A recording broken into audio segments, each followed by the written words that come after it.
Looking back, longing becomes a disease. In that magical continent, there are many interesting stories. So the founders of these stories, why write such a chapter on Earth? P.S. This book is the prequel to the author's previous work, The Dawn Angel Descends. Chapter 1. Tavern Troubles. You are listening at novelfull.audio. Chaos Plain, Void Continent, in a country called Ikasia, a city called Elo City, in a tavern not far from the city wall, a young man with disheveled hair is sitting in a corner drinking. Judging from his gorgeous attire and the hair crown on the table, this black-haired man should be a descendant of some big family. On the slightly bumpy wooden table, there are 4 empty wine jars, judging from the size of the wine jars. At least it weighed 5 pounds, indicating that the man had already drunk 20 pounds of alcohol. However, he was still holding a wine jar in his hand, looking up and desperately pouring alcohol into his mouth. The clothes on his chest had already been soaked by the alcohol. It's hard to imagine a wealthy young man getting drunk in such an ordinary small tavern, with a strong smell of alcohol emanating from his entire body. The guests eating around him also pointed and said anything to the drunkard drinking in the corner. However, the man didn't pay any attention to the guidance from the people around him and continued to drink heavily. Soon, the jar in his hand was empty. He placed the empty jar on the table, wiped the wine stains from the corners of his mouth with his sleeve, and shouted, "Give me another jar of wine." At this moment, a waiter walked up and glanced at the 5 empty wine jars on the table. He was about to ask, but the drunken man suddenly cursed. "I asked you to bring me wine, are you deaf? Where's the wine? My guest, you have already drunk 5 jars of wine.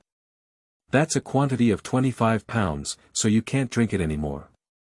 Although shouted by the guest, the guy was not angry and kindly advised the man. But at this moment, the man grabbed a long sword lying on the table and used its scabbard to smash all the empty wine jars on the table to the ground, shattering the pottery shards. He pressed the scabbard against the companion's chest and shouted, "I asked you to bring me some wine, do you understand?" "Yes, my guest, I'll go get it now." The guy was startled by this man and turned around to run to the counter. After all, someone was causing trouble in the tavern, so he had to explain the situation to the shopkeeper. "Shopkeeper, that person." Before the guy could finish speaking, the shopkeeper raised his hand to signal him to shut up. The shopkeeper glanced at the person sitting in the corner drinking and whispered to the guy, "You go out the back door and call the guards of the city wall. I'll go stabilize him first." "Okay." Upon hearing the shopkeeper's instructions, the waiter turned around and ran towards the back door. The shopkeeper then took a 1-pound jar of wine and walked towards the corner of the tavern, ignoring the pottery shards on the ground. He smiled and placed the jar on the table. "Sir, this is the wine you requested." The drunken man with disheveled hair glanced at the shopkeeper, then at the small jar of wine on the table. He stood up from the stool, grabbed the small jar of wine, and cursed. "What do you mean? I want a big jar of wine. You bring me such a small jar of wine, you're afraid I can't afford it." After speaking, the man threw the small jar of wine onto the ground, leaving the wine and pottery pieces all over the floor. Most of the guests who were eating stood up and left when they saw this situation. After all, no one wanted to cause trouble. "It's not like this, sir. I'm worried that your body won't be able to handle it. After drinking so much alcohol, you..." The shopkeeper saw that someone else was angry and wanted to be drunk. He was an abacus player and might be someone else's opponent. He quickly tried to dissuade him, but the man was ungrateful. He picked up the hair crown on the table and pointed to a topaz the size of a pigeon's egg on the hair crown. "Do you know it? You say, is it enough for my meal?" After speaking, the man slammed his hair crown onto the wooden table, and the shopkeeper was also startled and quickly nodded. "Enough, enough, don't be angry. I'll go get you some wine now." After the shopkeeper finished speaking, he turned around and ran away, while the black-haired man also sat back on the wooden bench. At this moment, the guests around who had not left were all staring at the black-haired man, pointing and pointing, as if speaking ill of him. Obviously, these guests who were not scared away are not ordinary characters. This tavern is located at the south gate of the city of Elo, and the guests are not only familiar but also some outsiders. Moreover, those people are all strong and sturdy. At first glance, it was clear that they were not a good type, but those people had weapons by the table where they ate, big knives and hammers, and they all had big beards, just like bandits coming down from the mountain. The man with disheveled hair seemed to have heard the big men discussing him, and no one could bear being discussed in person, let alone being drunk now. So, the black-haired man cursed at the big men. If you have something to say, speak to your face and discuss people behind your back. Those who don't know may think you're a pug and can only chase people's buttocks and bark wildly. Upon hearing the bastard sitting in the corner insulting them like this, a big man couldn't help but ignore the dissuasion of others. He picked up a 9-ring machete and walked to the black-haired man's table, staring at him with fierce eyes. "Who were you scolding just now?" "Humph, I'll scold whoever answers." The black-haired man snorted coldly, seemingly not paying attention to the burly man in front of the table. When the man saw this skinny guy daring to compete with him, he became angry and slammed heavily on the wooden table, cursing. "Do you want to die, kid? Tian Nua, you are fucking looking for death." Upon hearing the skinny boy scold him, the big man swung his 9-ring machete, intending to cut the man in half. However, before the machete he was holding could strike, a white blade flashed through his neck, causing a cut. The man with disheveled hair picked up the long sword, sheathed it, and then placed it again on the table. However, the big man, due to a cut in the large artery at his neck, splashed bright red blood onto the wall and collapsed with a loud bang. The shopkeeper was originally timid, but when he saw the guest killing a big man, he was so scared that he hid under the counter. At this moment, several companions who were with the dead big man also saw this scene. Old 4. Chop him. The 3 big men were also angry when they saw their brothers being killed. They picked up the machete leaning against the corner of the table and ran towards the person in that corner. The black-haired man saw this scene and stood up from the chair.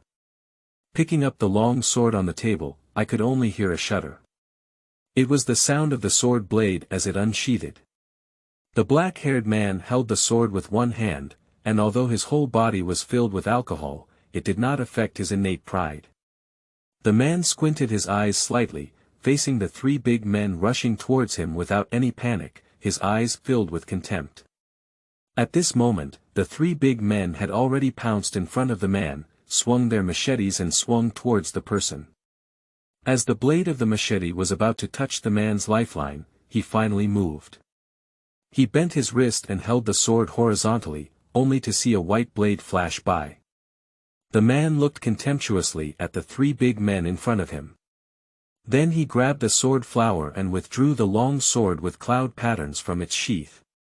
Then, the man picked up the hair crown from the table and walked towards the counter.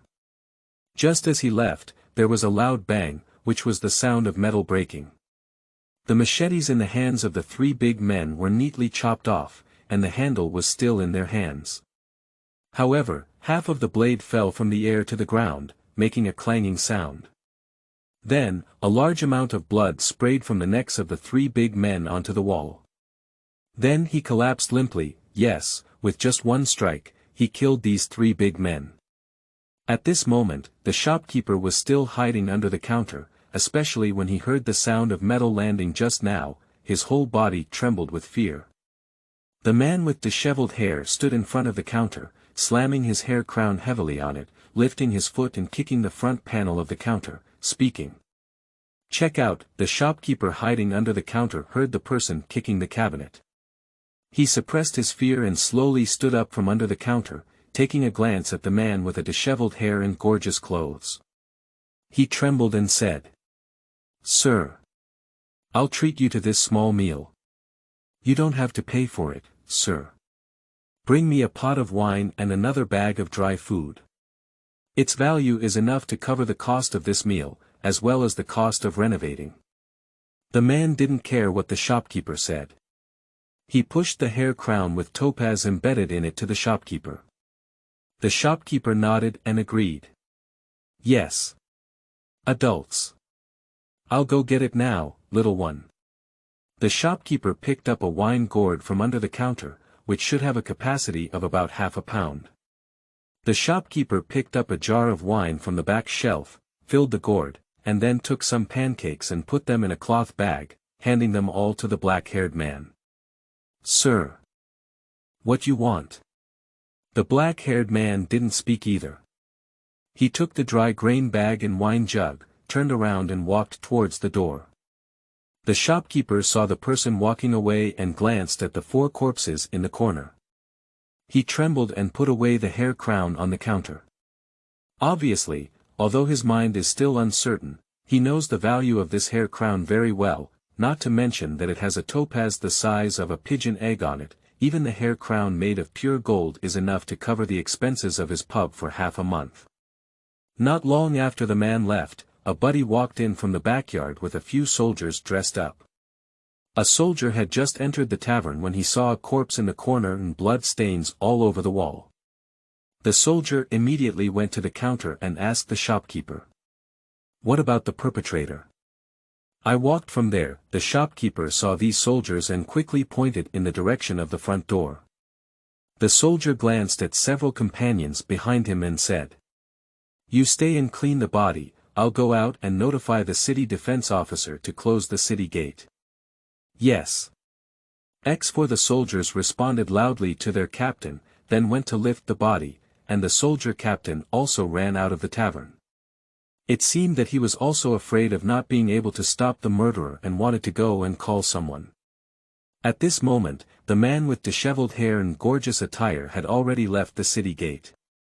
He carried a bag of dry food on his back, a wine gourd slung around his waist, and a long sword in his hand, exuding a hint of sharpness. The man turned around not far from the city gate and saw the soldiers closing it. He also squinted and clenched his sword scabbard tightly until his hand trembled. At this moment, he said something inexplicably. Aloe City. Oh, one day, Aaron will come back again, one.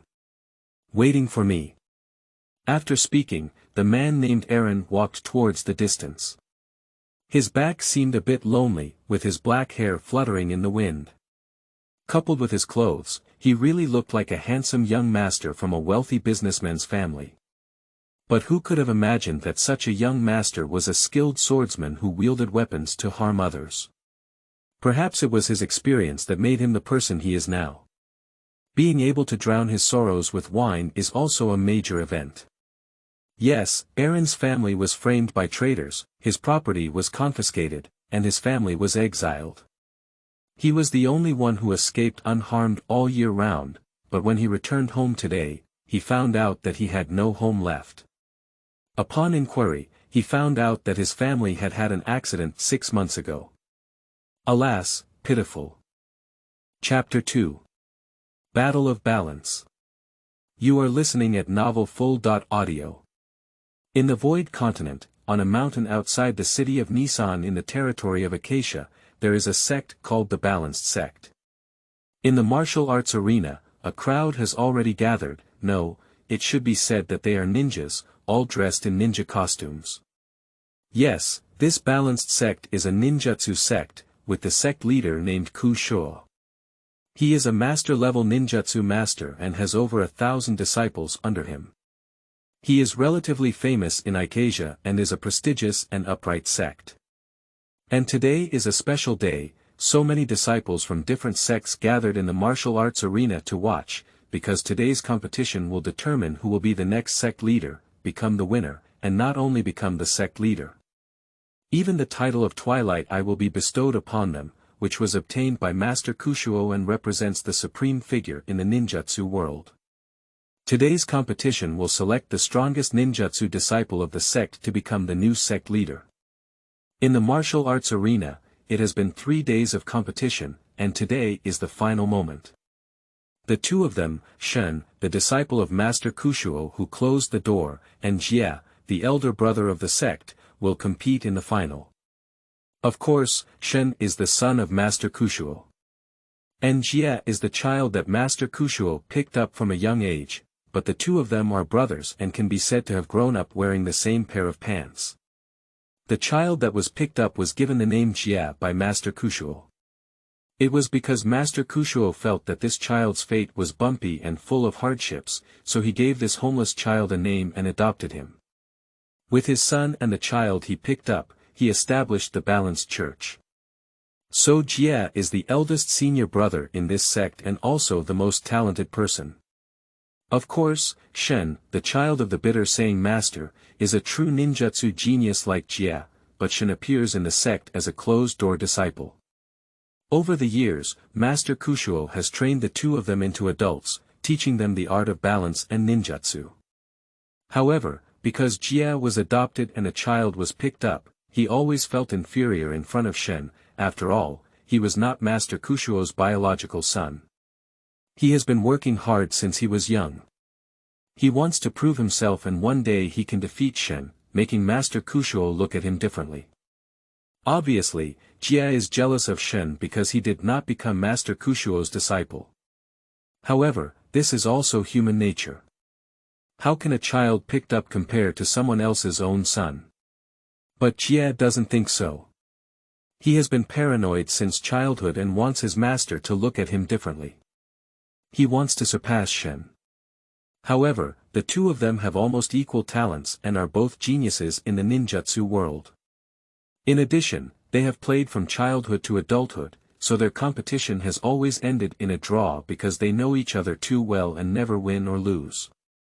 But today is different. Today is the decisive game, and the winner will become the next sect leader. There is also the title of Master Kushuo's Twilight Eye. Therefore, whether it is Shen or Jie, we must give our all to defeat the opponent today. Jie has a great understanding of Shen, but today's final is of great significance. For Shen, it is his opportunity to inherit his father's legacy, while for Jie, it is his opportunity to prove himself. Without a doubt, their game will be very exciting, and both of them have their own reasons to win, so they can only give it their all. On the martial arts arena, a white-haired man wearing a black ninja suit stands on one side of the field. On the other side of the field, there is a black-haired man wearing a white ninja suit. The two of them are undoubtedly both ninjas, but ninjutsu is also divided into factions. The weapons used by the black-clad man are a pair of arm blades and a pair of boomerangs. But Shen is different. The weapons Shen uses are a curved sword and a soul sword. What is a soul sword? That's right, soul sword is a weapon that can damage the soul, and its power cannot be underestimated. From the perspective of weapons, Shen clearly has an advantage. From this, it can be seen that the leader of this balanced sect, Ku, said that he still has some protection for his own son. Otherwise, why is only Shen a disciple who closes the door, and also possesses a divine artifact like the soul blade? Oh, indeed it's biased. Outside the martial arts arena, there stood a short, civet-like person wearing a white ninja suit. Obviously, he was from Vastaya and his name was Kenan, the second senior brother of this balanced sect. Although he is short in stature and a cat like Vastaya, his talent is unparalleled. He is born with a lightning gene and combines thunder and ninjutsu. In this balanced sect, in terms of strength, he is truly talented. Kenan can be ranked third. The first is the bitter words of the sect leader, the second is Jie and Shen, because they have always been on a tie, and the third is this Vastayan, Kenan. Therefore, we must not judge people by their appearance. Of course, the top characters include not only the cat tribe's Vastayan, but also a tall and beautiful woman dressed in a black ninja suit, with a large ponytail tied at the back of her head and two short sickles hanging from her waist. Not bad, this woman's name is Akali. She is a junior sister of the balanced sect and also the fourth disciple of Master Kushuo. Of course, she is a junior sister in front of Shen Hajie and Kenan, and a senior sister in front of ordinary students. After all, it's hard to say that a master cannot teach thousands of students alone, right?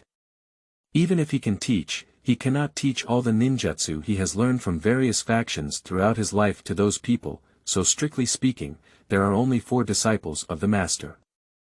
It's only the 4 of them who have received the true high-level ninjutsu secrets of the master, Shen, Master Jie, second senior brother Kanon, and little junior sister Akali.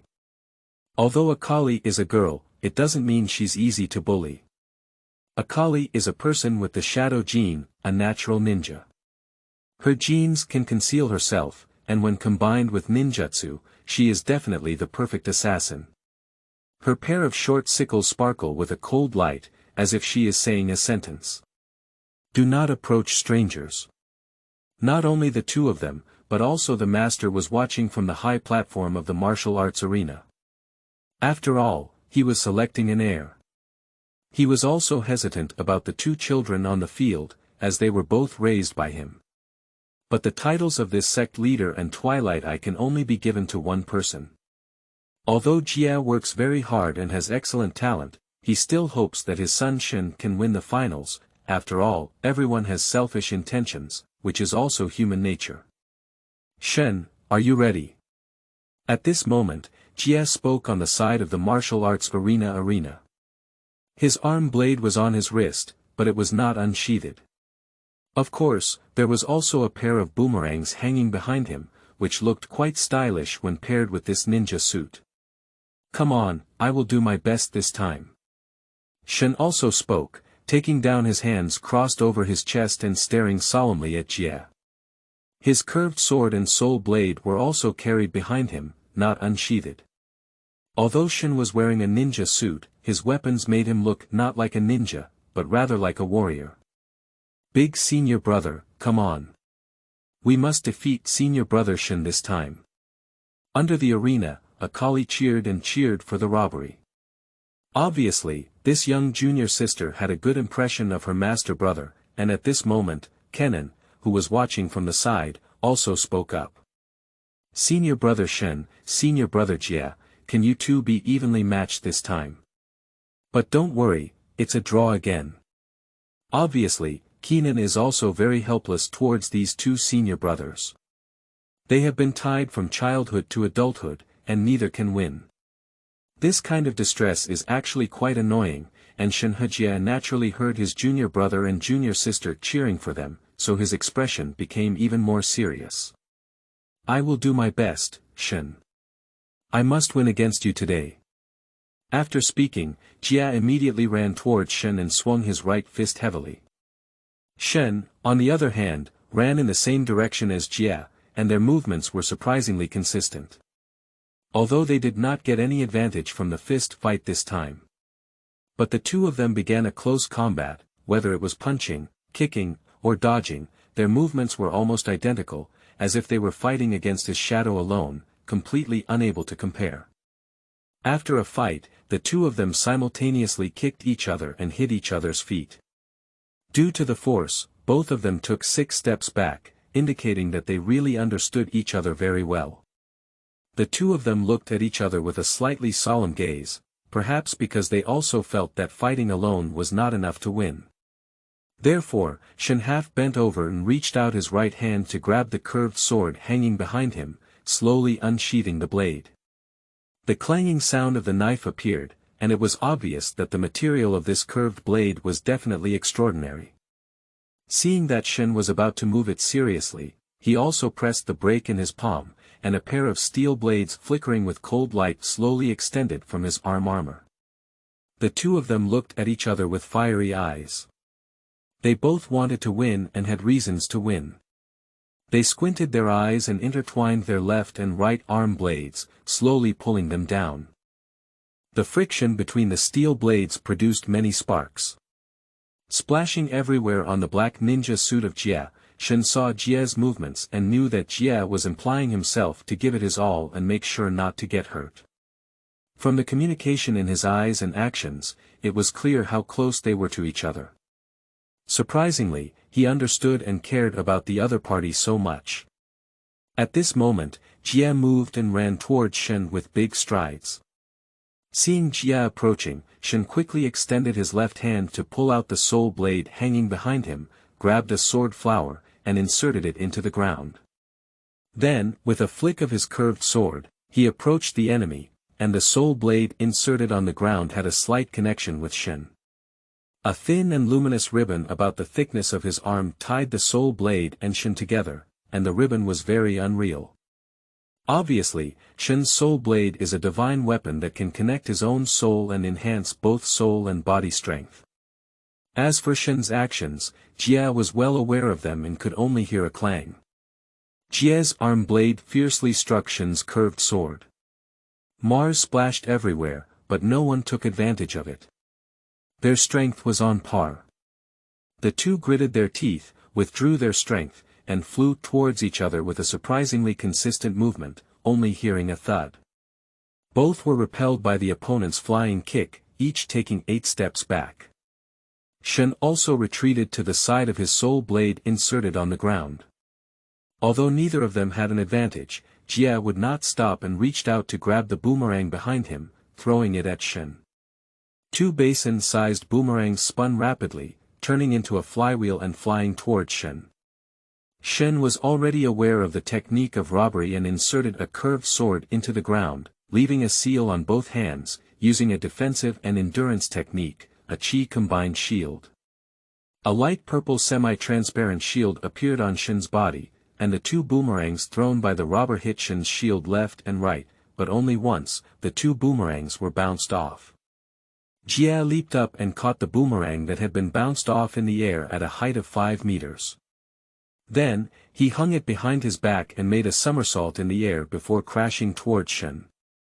The steel blade on his arm flickered with a cold gleam.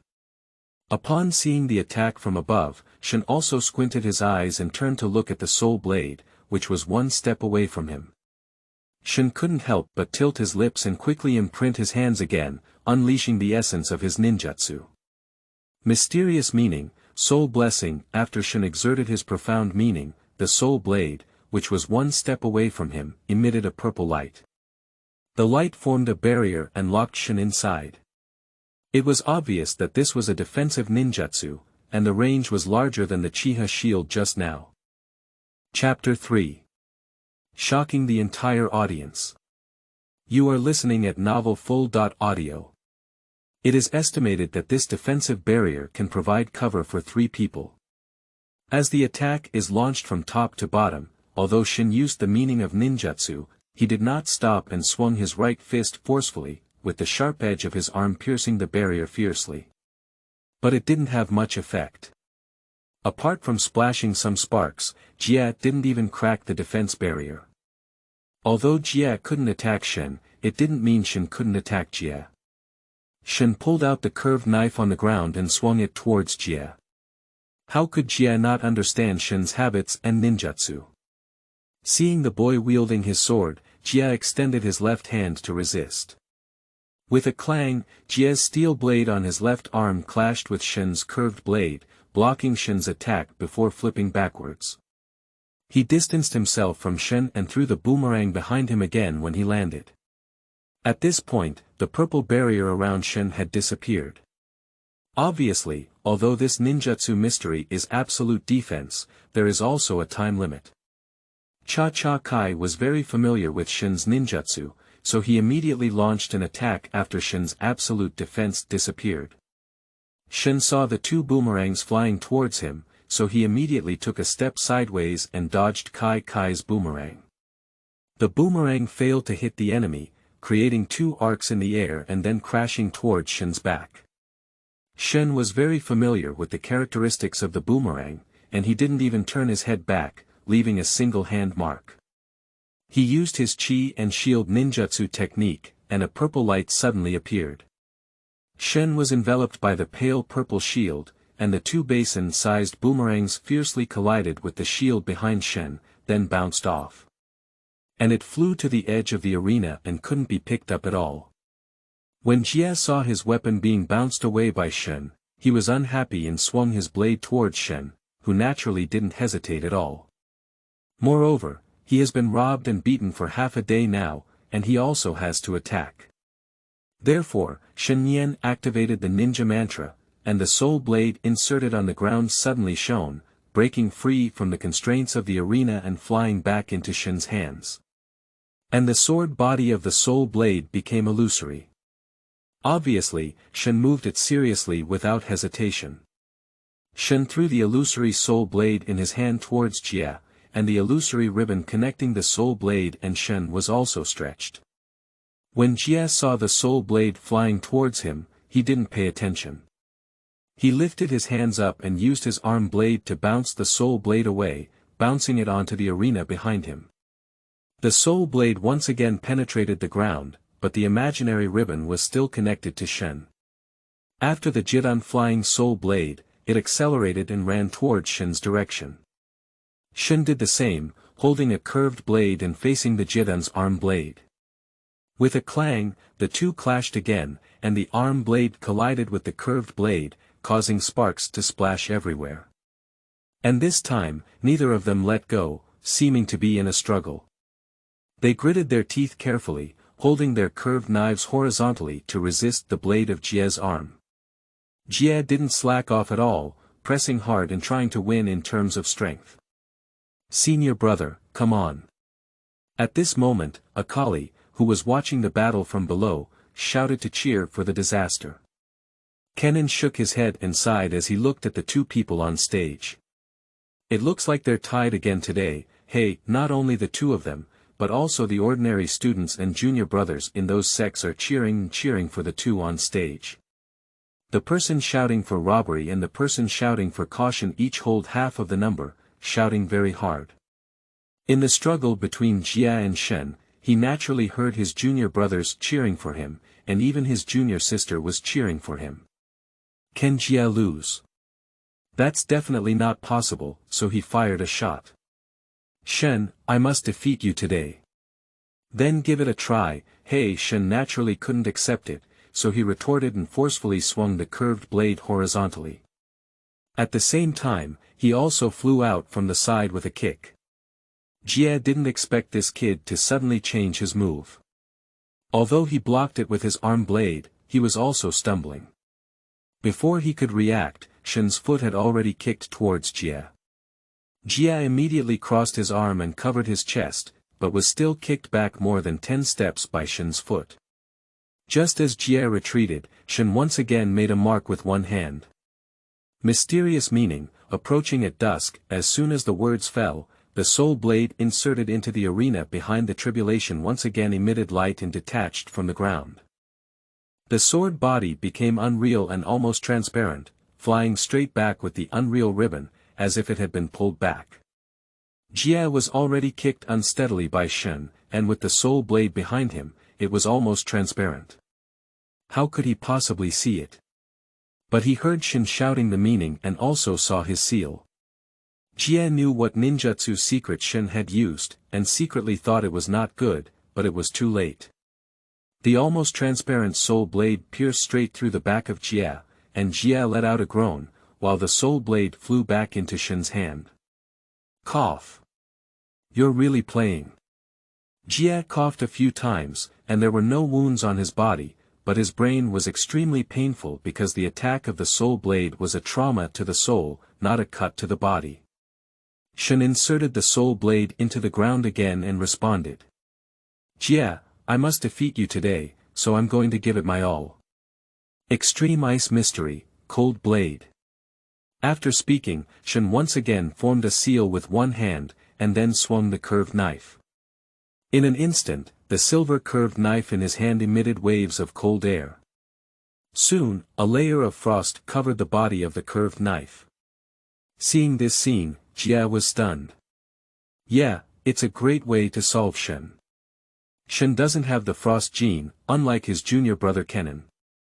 So the only possible move he's using now is the elemental ninja technique, which is a top-level ninjutsu and a combination of ninjutsu and magic.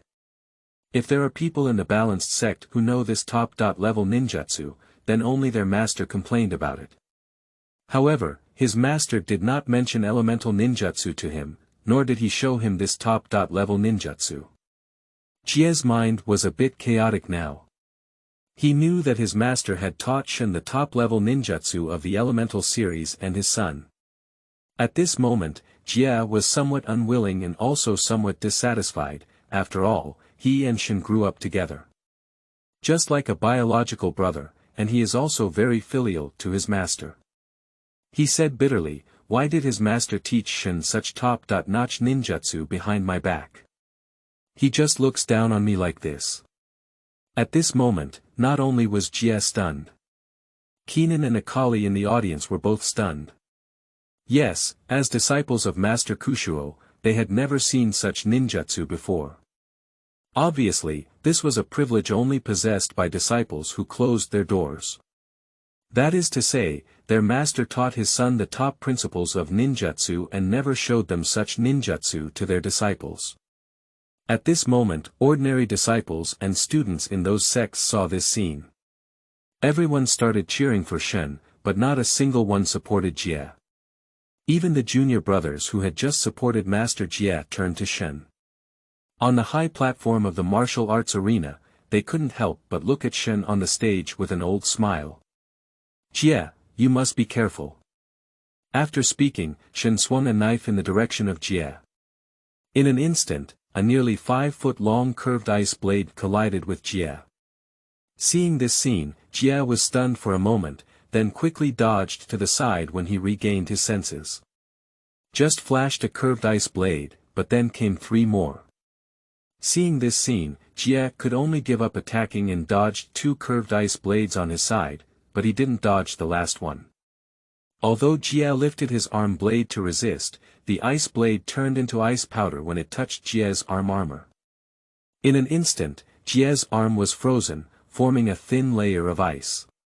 At this moment, he carefully threw the frozen curved blade onto the ground, leaving his hands imprinted. Flame Explosion Mystery, Fierce Fist. After speaking, Shen's fists ignited a crimson flame, but Shen felt no pain at all. He did not approach and entangle with Jie, but instead released his fire fist to attack Jie, who had already been slowed down by cold ice. I saw 2 basketball-sized flame fists crashing towards Jie, and Jie's arms and body had been frozen by the scattered ice powder just now. His speed had sharply decreased, and he couldn't escape the fire fist released by Shen. With a loud bang, 2 fire fists landed on the body of the robber at the same time, exploding instantly. The ice on the robber's body was shattered, and at the same time, he was also lifted up by the explosion and rolled down to the edge of the arena, looking quite injured. Jie was in pain all over his body, and he had just been stabbed by Shen's soul blade. The stabbing sensation in his brain made his injuries even more painful. Seeing Jie being blown away by Shen's fire fist, Akali couldn't help but cover her small mouth, not only surprised but also worried. Senior brother. Watching the loot being blown down, Akali couldn't believe it. She had never imagined that today's final would be like this. Like Kennen, she believed that they would once again draw, but now, she used the element of patience with caution. It has completely crushed the calamity, and even Shen doesn't need to engage in close combat. Just releasing ninjutsu from a distance can crush the calamity. Akali never expected that Master would be so biased and teach Shen senior brother such powerful ninjutsu. But he didn't even mention it to them, and even senior brother Shen didn't tell them about the elemental ninjutsu. At this moment, not only Akali, but also Keenan, he never expected senior brother Shen to completely suppress his senior brother and rob him. Unexpectedly, his master taught senior Shen the top-level ninjutsu mysteries of the elemental duel series. Keenan was most aware of how powerful the elemental combined ninjutsu was, because he carried the thunder gene, and the ninjutsu he used was accompanied by the elemental power of thunder. But now, senior Shen actually knows 2 elemental ninja techniques, which are so powerful that they are indescribable. At this moment, the younger brothers who cheer for Shen shout even louder, shouting, "Senior Shen will win," in unison. On the arena, Shen glanced at Jie who had fallen to the ground but couldn't stand up, and then at his father on the high platform, who said bitterly, he knew he had won. At this moment, Jie got up from the ground, although his black ninja had burnt marks. But he still supported the ground with his hands, stood up trembling and gasping for breath, glanced at Shen across from him, and then raised his head to look at the master watching the battle on the high platform. Without making a sound, Shen spoke up. "Jie, you can't beat me, give up." Upon hearing Shen's words, Jie was stunned for a while. He looked at Shen's fist burning with flames in his hand, feeling very dissatisfied and unwilling. Yes, his talent was not inferior to Shen, but his master actually taught Shen the profound meaning of the elemental ninja method behind his back. Are we going to lose? No, I can't lose. I have the last move, I can still win, and I have a chance to turn defeat into victory. Shen, since you can learn the elemental ninja method behind my back and make a fierce move for victory, then I don't need to hold back. Shen, don't think you won. I still have a last resort that's useless. Oh. Unique move. Oh, Jie, most of your ninjutsu is evasion, without powerful attacking ninjutsu. You can't break through my defense, let alone my ninjutsu mystery of ice and fire. Don't show off and give up. Shen expressed great disbelief in Jie's words. Yes, he knows Jie too well. Jie only has an advantage in speed and defense when it comes to him. Moreover, he now has aggressive ninjutsu, powerful attacks, and absolute defense. He is undoubtedly the winner. Humph, are you trying to be brave? You'll find out later. The secret is shadow clone. After speaking, Jie's hands were sealed. At this moment, the shadow under his feet came to life and turned into another Jie. However, the shadow clone was emitting black energy all over, looking very strange. At this moment, Shen was stunned. Chapter 4. Turning Defeat into Victory. You are listening at Novel Full.audio. Not only him, but also Akali, Keenan, and all the junior brothers who watched the battle in the audience were stunned. Yes, they had never seen or even heard of this type of ninjutsu in the clone series. Everyone was shocked to see all the cards of the two senior brothers today. Not only them, but also Master Kushuo on the high stage of the martial arts arena was shocked when he saw the clone of the Jieshu shadow. He frowned and looked at the two people on the arena below, and his eyes showed a hint of ferocity. Yes, that's the taboo and profound meaning in ninjutsu. Shadow ninjutsu is a taboo ninjutsu that only evil ninjas practice. It's hard to guess, but it's probably because he stole to the forbidden area of the sect and saw a box sealed by him in that cave. That box is engraved with many shadow ninja techniques, all of which are taboos and mysteries, and inside that box is sealed the soul of an evil ninja who became obsessed with practicing shadow ninja and entered the evil path. Surprisingly, he nourished his own shadow by devouring the souls of others, making his shadow ninja even more powerful. It took a lot of effort to kill the evil ninja back then, but the evil ninja practiced shadow ninja. His soul was sold to the devil, and although he used his soul blade to break through the soul of the evil ninja and kill him, the shadow of the evil ninja became the second him, replacing his soul to control his body. Therefore, Kushuo fell into a fierce battle with the shadow monster. In the end, he killed the shadow monster at the cost of serious injuries and burned its body using elemental ninjutsu. However, his soul blade was unable to break through the shadow monster's soul. Because the soul of the shadow monster is the shadow of the evil ninja, an evil existence that cannot be killed. The shadow does not disappear, the evil soul does not disperse, and even without a body, the shadow will still search for a living person to become the next body. So, Ku said to use the top sealing technique in the ninjutsu world to seal the shadow evil soul in a stone box, but he can only achieve sealing, not dispelling the shadow soul, and although the shadow soul is sealed in a stone box. But he can still unleash his power to erode the sealed stone box. Therefore, the shadow soul in the stone box will engrave all the taboos and mysteries of the shadow series on the inner wall of the stone box, and erode the stone box so that these taboos and forbearance methods can also be seen outside the stone box. Shadow soul is using this method to search for the next host, while also searching for someone to unlock the seal for him. It is clear that using the forbidden ninjutsu of the Shadow series must have been stealing to the forbidden area of the back mountain. And he saw the stone box in the forbidden area and secretly learned the forbidden ninjutsu on the box. Although he really wanted to jump down and stop the robbery now, he thought to himself, isn't this a good opportunity to test his son? If the abyss of extreme ice and flame explosion can defeat the shadow-type ninjutsu, can his son Shin take over from him to the shadow soul in the second seal stone box? So, Ku said he decided to wait until these two children finished the competition.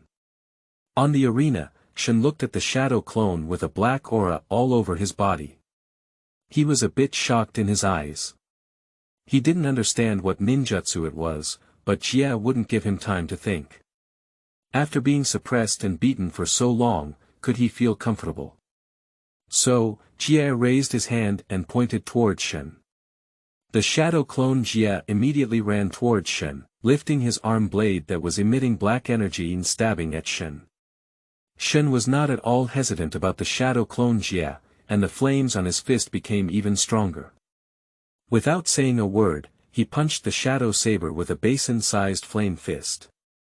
However, Shen's flame fist pierced through the body of the shadow saber, as if hitting the air.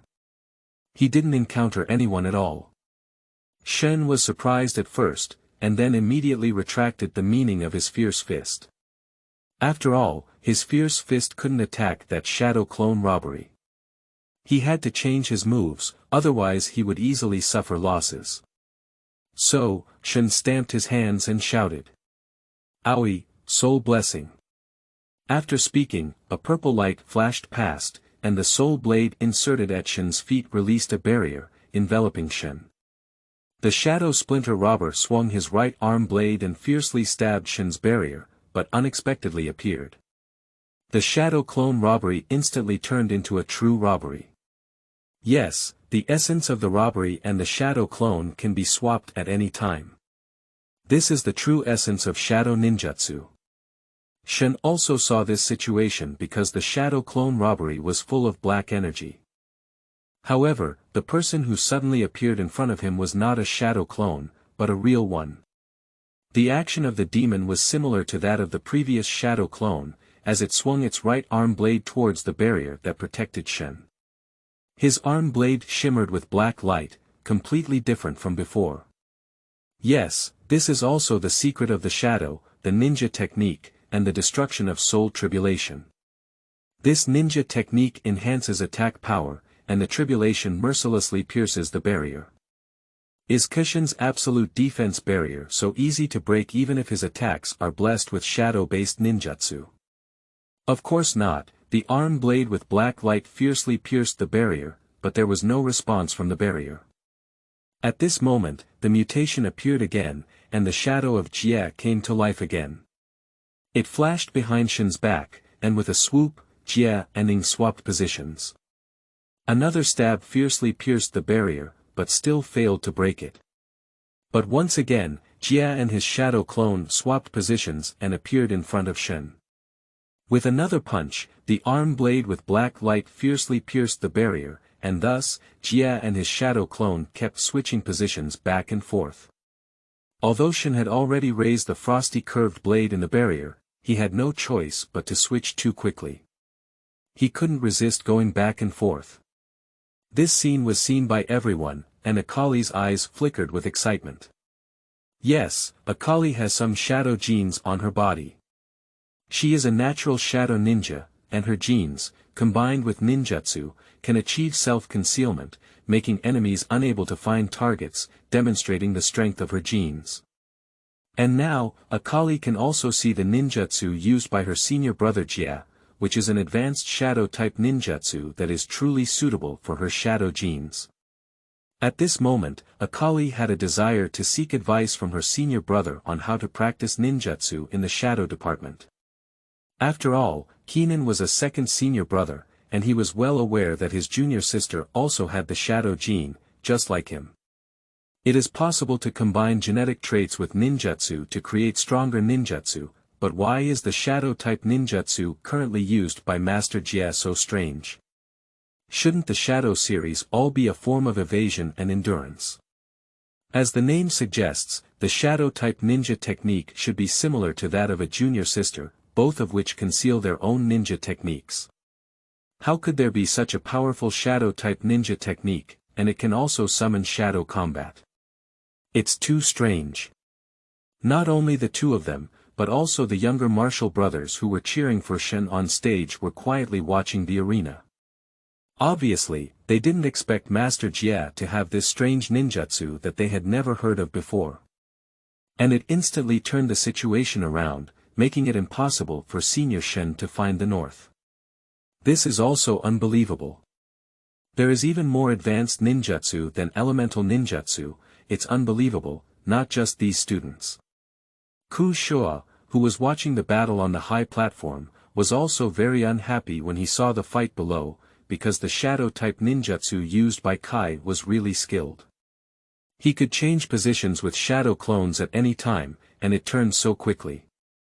This clearly exceeded Ku Shua's expectations. He felt that Kai had been exposed to shadow ninjutsu for a long time, otherwise how could he have been so proficient? Seeing the current Kai, Ku Shua couldn't help but recall his battle with the evil ninja. That evil ninja is using this shadow clone ninja technique to entangle him. He can only defend when he hits, just like Shen now. With such a fast speed, flashing attacks back and forth, you don't have enough time to resist. Seeing the current situation, Ku Shua gritted his teeth and clenched his fists. Yes, he was very angry because his disciple secretly learned the forbidden ninjutsu behind his master's back. He is really angry now. On the arena, Jia and his shadow clones were still swapping positions to attack Shen's barrier. Shen looked forward and backward, not knowing how to attack even with his knife, because the speed of changing positions was too fast for him to hit. Finally, the soul blade light next to Shen dissipated, and the barrier disappeared. Yes, such a powerful absolute defense has time limitations and drawbacks, that is, it cannot move, and people inside the barrier cannot leave. Otherwise, the barrier would automatically be lifted, and at this moment, when Jia saw that the barrier had dispersed, he tilted his mouth and, disregarding his injuries, raised his arm blade with black light to stab Shen. Shen immediately picked up a curved knife to resist. With a clang, Shen's curved blade blocked Jia's arm, but just as the two weapons touched, Jia and Ing changed positions and ran behind Shen. Shen's curved blade had no resistance. With a horizontal slash, the shadow clone was hit, but he felt like he was cutting into the air, without any physical sensation. While Shen was shocked, Jia had already appeared behind Shen, kicking him in the back. Undoubtedly, Shen was hit, and this kick was very forceful, because Shen had just hit him hard, using his soul blade to injure his soul, and even using the elemental ninja technique to bomb him.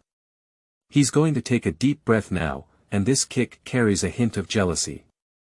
Yes, he doesn't agree with Shen, and he doesn't agree with why his master secretly taught Shen the elemental ninja technique.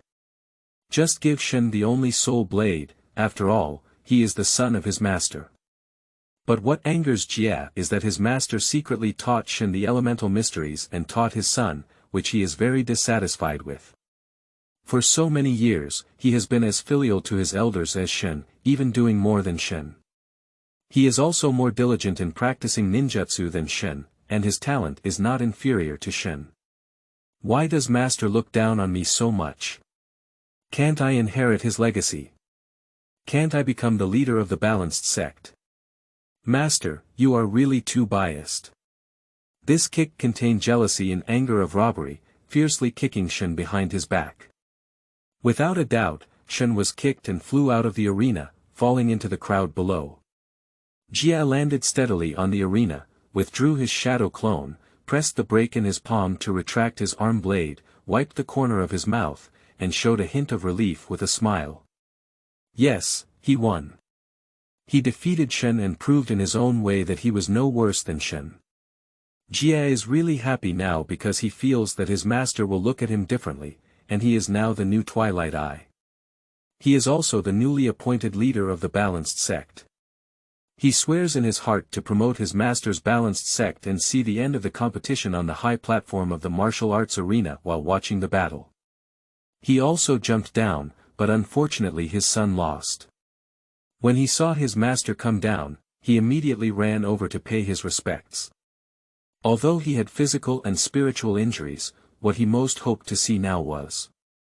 What he most hoped to hear was his master's bitter announcement of the winner, announcing the next Twilight Eye and the new sect leader. He was now full of excitement and felt that his performance must have impressed his master. I have seen my master before. Ku Shua glanced at Jia and responded, but in Ku Shua's eyes, Jia had become a substitute for the evil ninja and shadow soul. He looked at Jia with a look of disgust, but Jia didn't see it because he was now bowing his head to bow to his master. Chapter 5, You Wicked Disciple. You are listening at novelfull.audio. At this moment, Shen climbed up the arena from below, with bloodstains on his lips. It seemed that the kick he had just taken was indeed quite light. Shen glanced at Jia, who was still bowing, and then at his father. His face couldn't help but feel a bit lonely. Yeah, he lost to Jia. He knew that the title of Twilight Eye and the position of the leader of the balanced sect would be Jia. He disappointed his father and used the elemental ninja technique to not defeat Jia.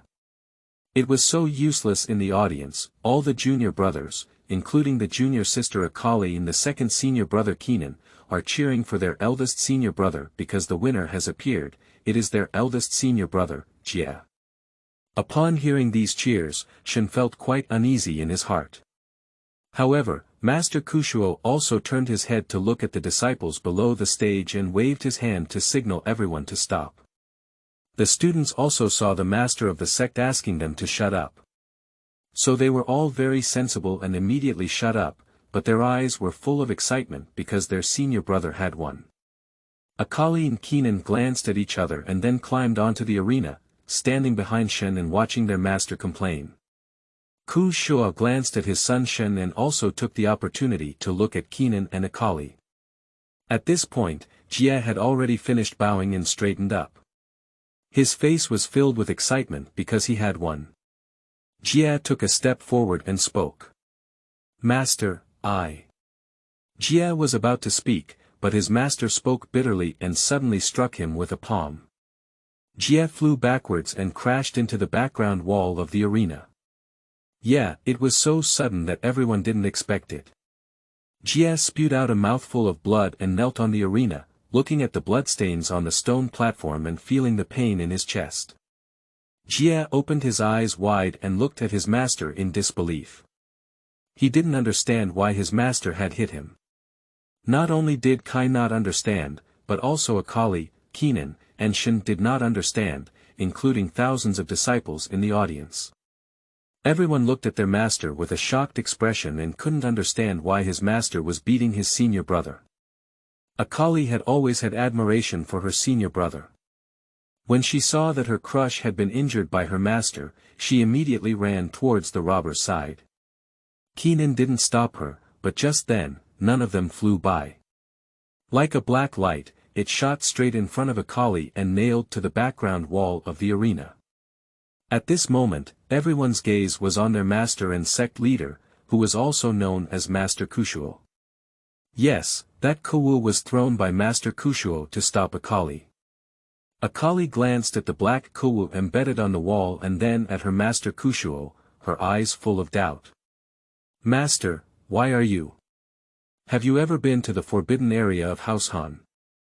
Without finishing his words, Jia interrupted him with bitter words, staring maliciously at the half-kneeling Jia. When Jia heard his master's question, he was stunned and fell silent. Yes, he did indeed go to the forbidden area. Because he wanted to win against Shen, he had always been on par with Shen. He had enough of this draw, so he went to the forbidden area to search for the top-level ninjutsu hidden by his master. He felt that there must be treasures in the forbidden area.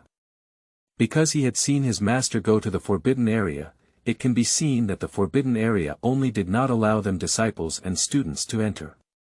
Therefore, He believed that his master had hidden a higher level of ninjutsu in the forbidden area, so he secretly went to the forbidden area. In that cave, he didn't find any ninjutsu techniques. While giving up on himself, he kicked over a stone slab and saw a black stone box pressed under it, which was filled with strange words.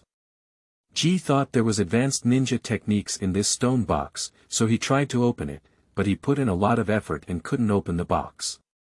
Instead, it made him exhausted all over, so he sat on the stone to rest. Therefore, he saw the ninjutsu mysteries engraved on the stone box, which he had never seen before. He was very excited because he found his master's treasure to prove to his master that he was stronger than Shen. So he stole the strange ninjutsu from the stone box and secretly practiced it during his night break, because he wanted to defeat Shen in the competition and become the next leader of the balanced sect in the Eye of the Twilight. Yes, he wanted to prove himself too much, so he committed a taboo. At this moment, it was a mistake to rob. He didn't know how to answer, let alone how to defend himself. When he heard the bitter words of his master, Akali, Keenan, and Shen on the arena looked at the half-kneeling robbery with some disbelief. The senior brother carried his master to the forbidden area. Is it difficult for senior brother Cheng to use strange ninjutsu techniques that were not taught by his master? But instead, the senior brother secretly learned the ninjutsu techniques in the forbidden area and learned a brand new meaning of ninjutsu. Everyone silently looked at Jia, who raised his head to look at his junior sister, then at his master, and spoke. Master. I did indeed go to the forbidden area in the back mountain. What do you see in that cave? As soon as Jia finished speaking, he spoke with bitterness and asked a question. He looked at Jia with a fierce gaze, because what he saw was not only Jia, but also as if he saw his disciple becoming the next evil ninja and shadow soul. He hated it. The disciple saw a black stone box. After a pause, he finally spoke the truth. He knew his master was very angry because he violated the rules of the balanced sect and went to the forbidden area. When he heard the words of the robber, he clenched his fists and suddenly stood in front of the robber, lifting his collar and asking. Did you learn the profound meaning of ninjutsu on that stone box? Being stared at by the master like this, Jia was stunned for a moment. He couldn't speak because the master's eyes reflected his appearance, and his gaze was really terrifying. When Akali saw the master treating her senior brother like this, she immediately spoke up to stop him. Master, why are you? Shut up. Rob, tell me, did you steal the ninjutsu and esoteric teachings on that stone box? Ku Shua turned around and glared at Akali, then continued to stare at Jia. His tone and gaze were very fierce, completely different from their previous master. When Jia heard the master's second inquiry, he swallowed his saliva and responded. Yes, master, I have written down the mysteries and ninja techniques on the box. As soon as Jia finished speaking, he threw him out with a bitter word and slammed him fiercely onto the arena. He rolled over several times before stopping, and when he stopped, Jia spat out a mouthful of black blood. He was already injured. Now being attacked by his master twice in a row, how could he bear it? When he saw his senior brother being thrown to the side by his master, Keenan, Shen, and Akali quickly ran over to prepare to help him, but Keenan and Akali didn't say anything. But even Shen is very worried about the safety of the robbery now. After all, they are grown-up playmates and brothers who share the same affection. Even if they had a big fight in the final today, it was still for the sect. And now, his father fiercely attacked his brothers. How could Shen hold back and ignore it? He said that when he saw the three of them running over to help the villain, he immediately spoke up to stop them. You three, stop me and don't help him. Master, you. X2, father, you. Akali, Keenan, and Shen were all stopped by bitter criticism. After all, that was their master, their elder. However, the three of them didn't understand why their master did this, but before they could finish speaking, they were interrupted by bitter criticism. You three, shut up for me. Villains, stand up and look at me. He spoke harshly to his two disciples and son, then looked fiercely at the severely injured and spitting blood thief, wiping away the blood from the corners of his mouth. He stood up from the ground with his arm propped on a stone slab, and looked up at his master. "Master, Don't call me master, I don't have a villain like you." Ku Shua shouted loudly. Canon, Shen, Akali, and the younger martial brothers in the audience couldn't understand the current situation at all. However, everyone was quiet because their master was angry. At this moment, Ku Shua continued to speak. "You villain, I wasted all my efforts to raise you to adulthood, but you secretly learned the forbidden ninjutsu that was sealed in the forbidden area. You know your sin, villain." Ku Shua is very angry now, and his eyes are almost angry as he looks at Jie. If it weren't for him remembering the emotions of the past decade or so, he would have killed the descendant of this evil ninja on the spot, because Ku Shua won't forget the crimes committed by the evil ninja back then. He is really afraid that his disciple will become the next evil ninja, the next shadow soul, and a monster that will devour the souls of others. His heart is very complicated now, and he doesn't know how to deal with his disciple. At this moment, everyone present was stunned. Yes, their senior brother secretly learned the forbidden ninjutsu in the forbidden area, which was the master's rebellion. Anyone who dared to steal to the forbidden area would be severely punished by the master, and even expelled from the sect. Not to mention that senior brother secretly learned the forbidden ninjutsu, it was like hitting his master's face. In blatant violation of his master's orders and sect rules, they could imagine that senior brother would definitely be expelled from the sect by his master. Even abandoning all their endurance skills, although they really wanted to plead for their senior brother, no one dared to speak up now because the senior brother had made a big mistake and touched the master's scales. At this point, Jie finally spoke up and loudly defended himself. "Master, I'm not guilty. Evil disciple, you still don't know what's wrong. Refusing to become a teacher is even worse." Upon hearing that Jie was refuting him, contradicting him, and complaining that his eyes were almost on fire, even Akali, Kenan, and Shen looked at Jie with disbelief. He actually ran into his master in anger. Isn't this seeking punishment? Not only them, but also the younger martial brothers in the audience looked at their master brother's robbery with astonishment on their faces. Yes, the rules set by the master are the rules of this balanced sect. That is an iron order. Who dares to disobey within the sect? No, there was once a junior who accidentally broke into a forbidden area in the back mountain and was met by his master. He was imprisoned for a month and even expelled from the sect. It can be seen that the forbidden area is the master's fault. Whoever dares to touch anyone is unlucky, and even if they accidentally stumble, they won't be spared. Besides, senior brother is a Ming Chuang who secretly learns forbidden ninjutsu. No wonder master is furious.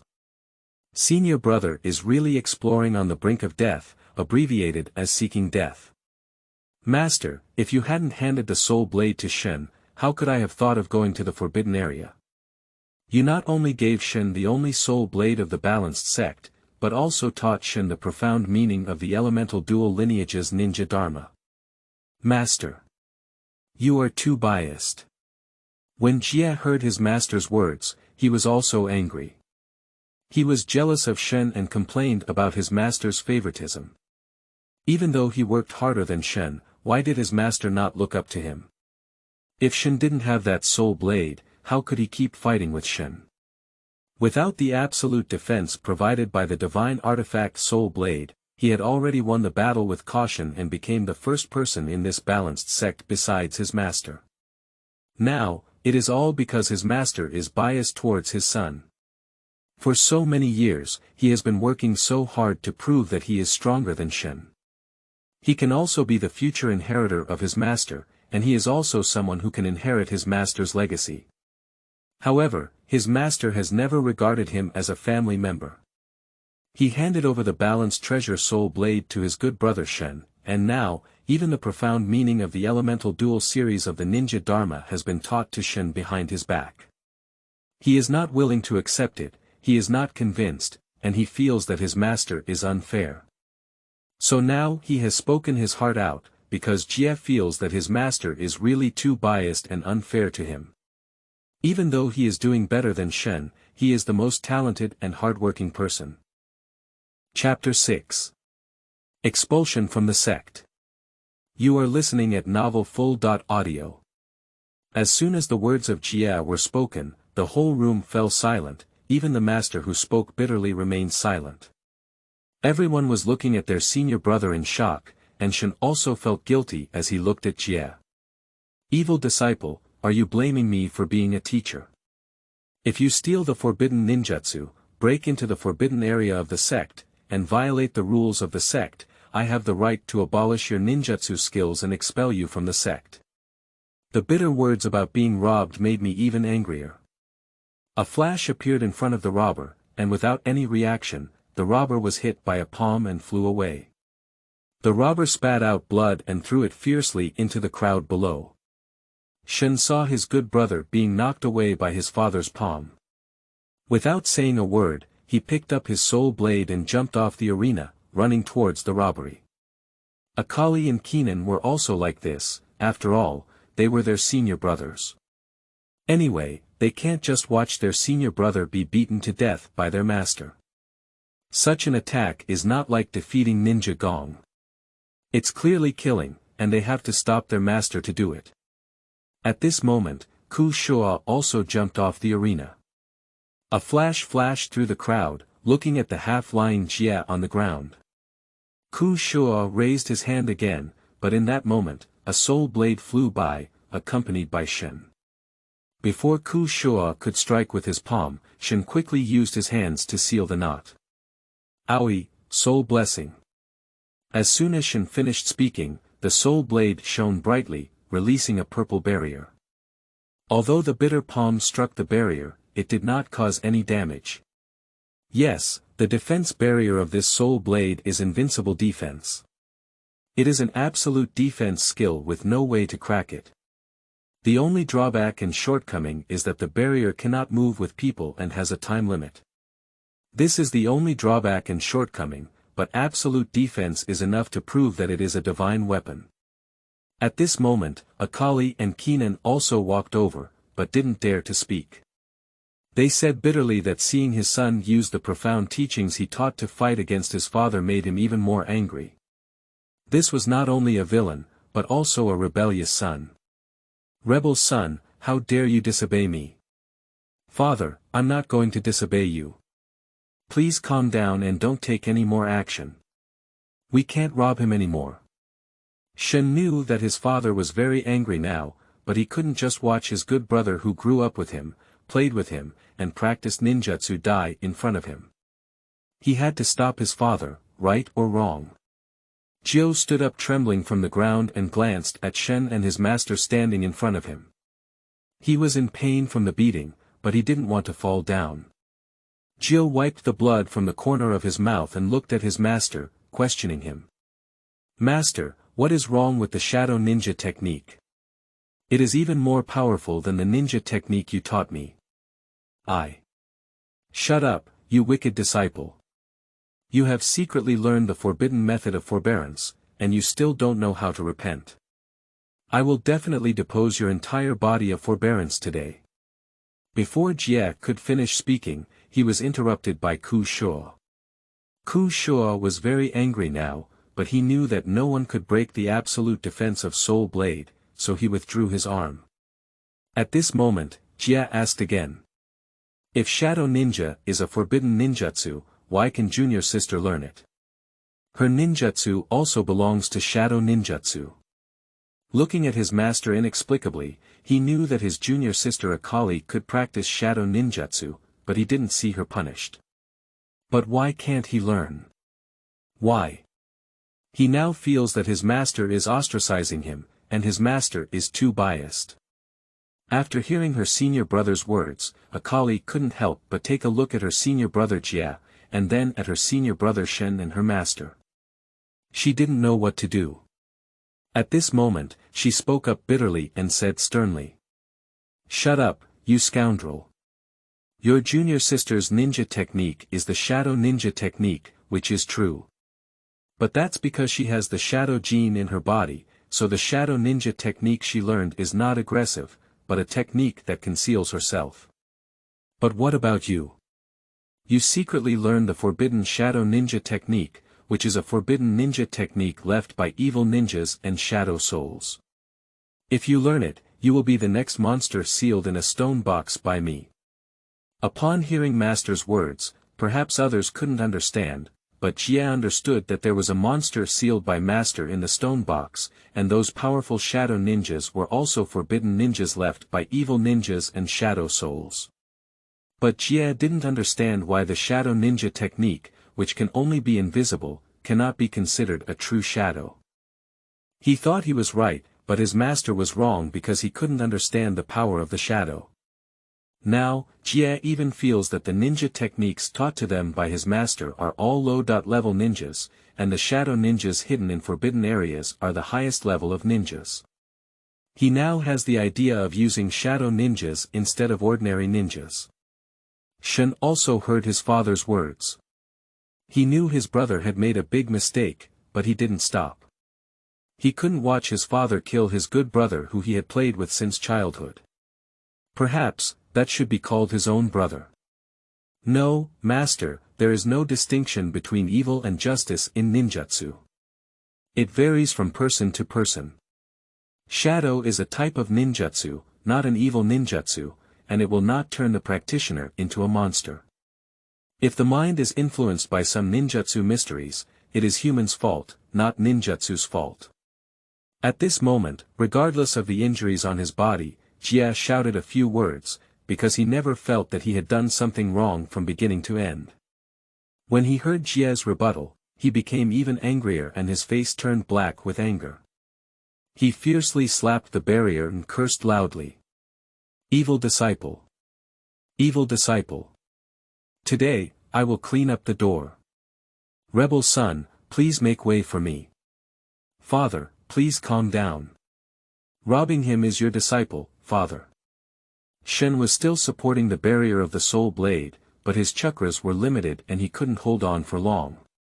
Finally, after a few seconds, Shen couldn't maintain the barrier and it dissipated. Ku Shua also slapped the Jie standing behind Shen. Upon seeing this scene, Shen immediately knelt down and pleaded for mercy in front of his father, as he could not see his good brother die in front of him or at the hands of his father, no matter what. Father, please spare him. I will persuade him to get back on track and not let him go astray. Father, give him a chance. Upon hearing Shen's words, Akali and Keenan, as well as all the disciples of the balanced sect, knelt on the ground in front of their master, begging in unison. Master, please spare senior brother. Senior brother knows he's wrong and will correct it.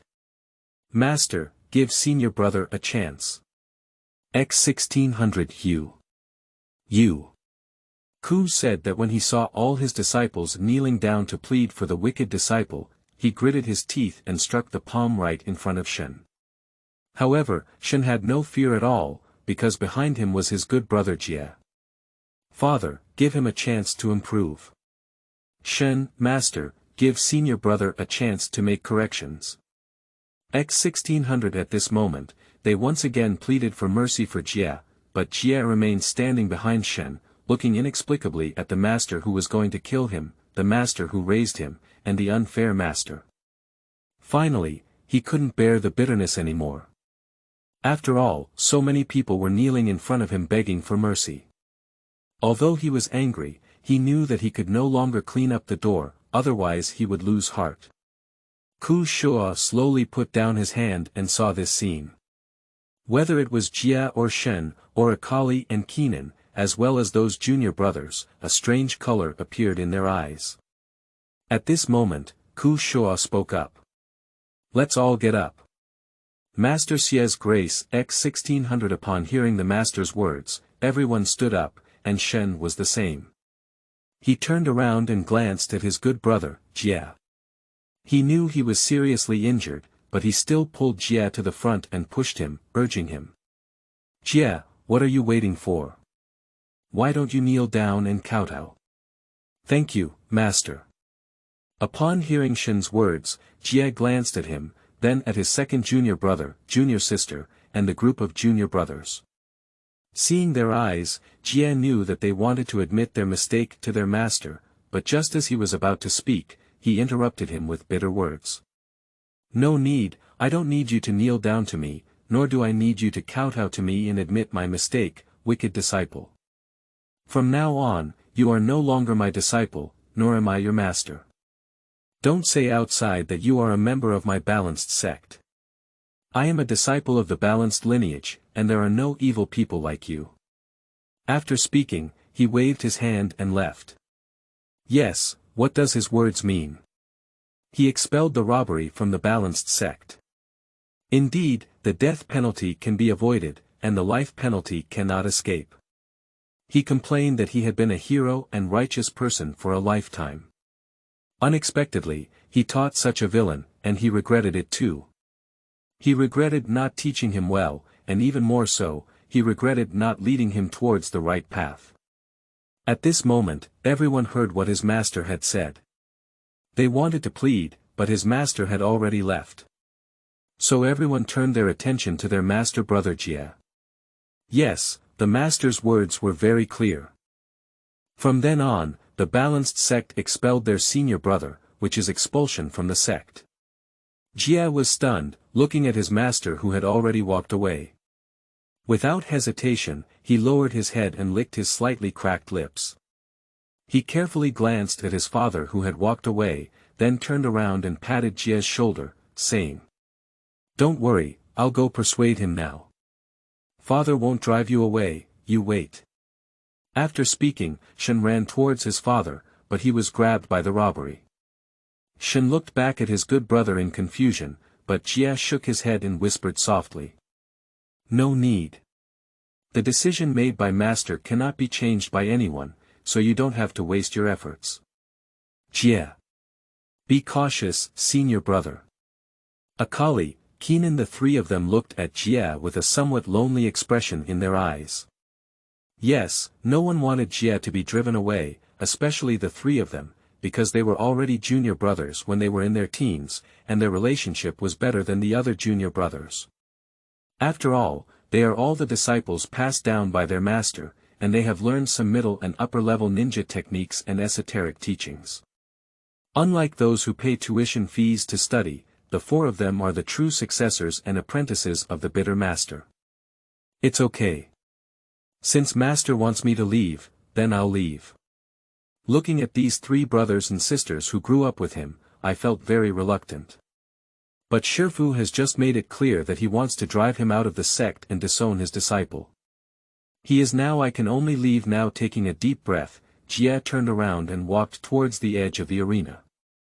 He retrieved his pair of boomerangs, hung them on his back, and then walked towards the crowd, towards the gate of the balanced sect.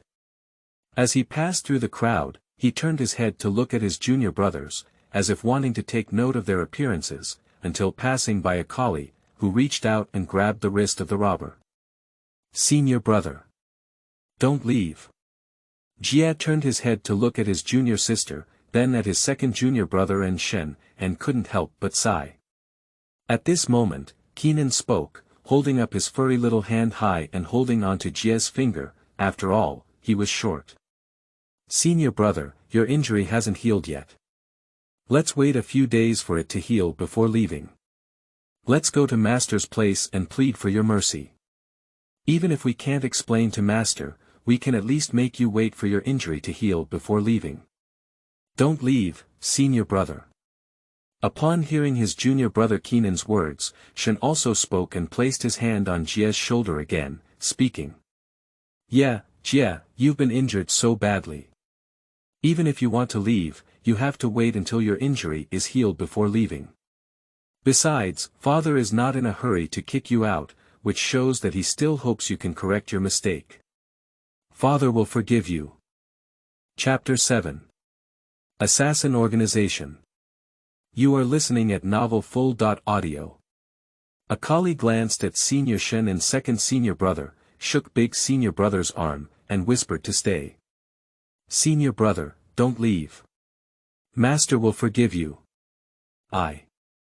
As he watched his junior sister and junior brother plead for help, he couldn't bear to leave and was about to agree. However, at that moment, the voice of his master came through, using top-level endurance techniques and spreading messages from thousands of miles. Don't keep him, let him go. I balance my lineage and there are no villains like him. Everyone heard the sound of Master Ku's 1,000-mile transmission, and they dared not speak up. They could only silently look at their senior brother. At this moment, Kenan's body flickered with electric light, and in the blink of an eye, it disappeared. No one cared about Kenan's departure, perhaps because they thought it was convenient for that kid to pee quickly, or maybe because their senior brother was now driven away by their master, and they didn't care about their second senior brother anymore. Regarding Master's 1,000-mile transmission, Jia also heard it. He turned around to look at these old-fashioned buildings, familiar people and environments. Finally, he sighed and whispered softly. Don't be sad, it's not about parting in life or death. Whoa. I'm leaving, take care of everyone. Jia bowed and clenched his fists towards his junior brothers and sisters, then turned around and walked towards the gate of the Balanced Sect. This time, no one dared to persuade him, even Akali, because his master had spoken. Thousands of junior brothers made way for their senior brother, and just as they had not been far away from the robbery, Kenan came back with lightning shining all over his body, holding a bundle in his hand. When he saw that his senior brother was about to leave, Kenan immediately ran ahead of him. Senior brother Jia, your injury is not good. There are healing medicines in this package, including internal and external injuries. There are also some dry rations and money. Take them with you. Kenan handed the package to Jia, with a hint of reluctance in his eyes. Akali and Shen were the same, but no one could disobey his master's orders. Jia took the package and gave a gentle smile to his second junior brother, whispering softly. Thank you, junior brother Kenan. After speaking, Jia walked towards the main entrance with a bundle on his shoulder, without saying much.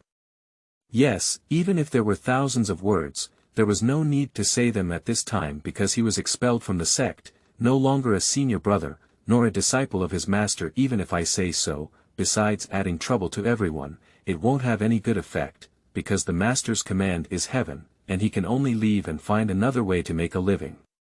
When he saw his senior brother walking away, Akali shouted from behind. Senior brother, if you have time in the future, come back and see us. Please send the letter in advance, and we will all wait for you at the foot of the mountain. Upon hearing the words of the junior sister, Jia stopped in his tracks, squinted his eyes, exhaled, turned around to look at the junior sister and Shen, nodded, and responded. Well, yes, goodbye. Everyone. After speaking, Jia walked towards the door. The younger Marshall brothers and Shen San were originally planning to go out to deliver, but at this moment, 1,000-mile teleportation appeared again. Of course, it was their master who complained about the master. The selection competition is over, everyone should clean up the venue immediately. The training will continue as usual. Be careful, come over here. Hey. Let's go practice. Kenan sighed, shook his head, and led Akali towards the cultivation room, while Shen went to his father's room. The disciples of those sects also worked hard, and the cultivation went, after all, each had their own positions. About 20 minutes later, the robber walked out of the gate of the Balanced Sect. After stepping out of the gate, he turned to look at a plaque hanging on the doorframe, which read, Balanced. He sighed and whispered softly. Master, one day I will prove to you that the shadow is not evil. After speaking, Jia walked towards the stone staircase at the foot of the mountain, admiring the scenery along the way. After all, he left this time and didn't know when he would come back, and he had lived in this place for nearly 20 years. This emotion is naturally deep. If he had not learned the forbidden and enduring method secretly, he would not have been expelled from the sect by his master. Perhaps he is the new sect leader and the Eye of Twilight, and now it's really unpredictable in this world. A few months later, on a main road near the Gap Pass in the Void Continent, at the border of Acacia and Vastaya, there was a team of about 100 or so people slowly walking, escorting 9 carriages. Each of these carriages is stacked with 3 large wooden crates, and there is no doubt that all of them are hard currency from the Void Continent, namely amethyst coins. Of course, Acacia and Vastaya not only use this currency. In addition to amethyst coins, there are also gold and silver coins. However, the vast majority of people use gold coins, and only some small towns in impoverished areas use silver coins. These amethyst coins are exclusive to nobles, and some extremely wealthy people can also use them. The 9 carriages escorted by this team each contained 3 large wooden crates, each filled with amethyst coins. It should be noted that a poor family's annual income and expenses add up to only 3 amethyst coins. From this, it can be seen how valuable this aristocratic exclusive amethyst coin is. However, these 9 carriages have a total of 27 boxes of amethyst coins, each box containing approximately 200,000 amethyst coins. Without a doubt, this is a super rich person. And this team of about 100 people is not only escorting carriages containing amethyst coins, but also accompanied by 2 oversized luxury passenger carriages, each of which can match the size of a single-room residential house. A luxurious passenger carriage covering an area of 30 square meters. Yes, this is a super wealthy businessman from Acadia named Polis. In these 2 luxurious passenger carriages, one is carrying Polis family members, such as his child and wife. There was also a carriage carrying Polis himself and his concubines. Yes, Polis was preparing to move to Vastaya, so he brought his wealth and family with him in the city of Hylar in Vastaya. There was a mansion that Polis had purchased, and as for why Polis moved from Acacia to Vastaya, he was naturally targeted by his enemies, so he quietly moved away. Polis was a ruthless person. He can do anything to achieve his goals, and his wealth is not clean money.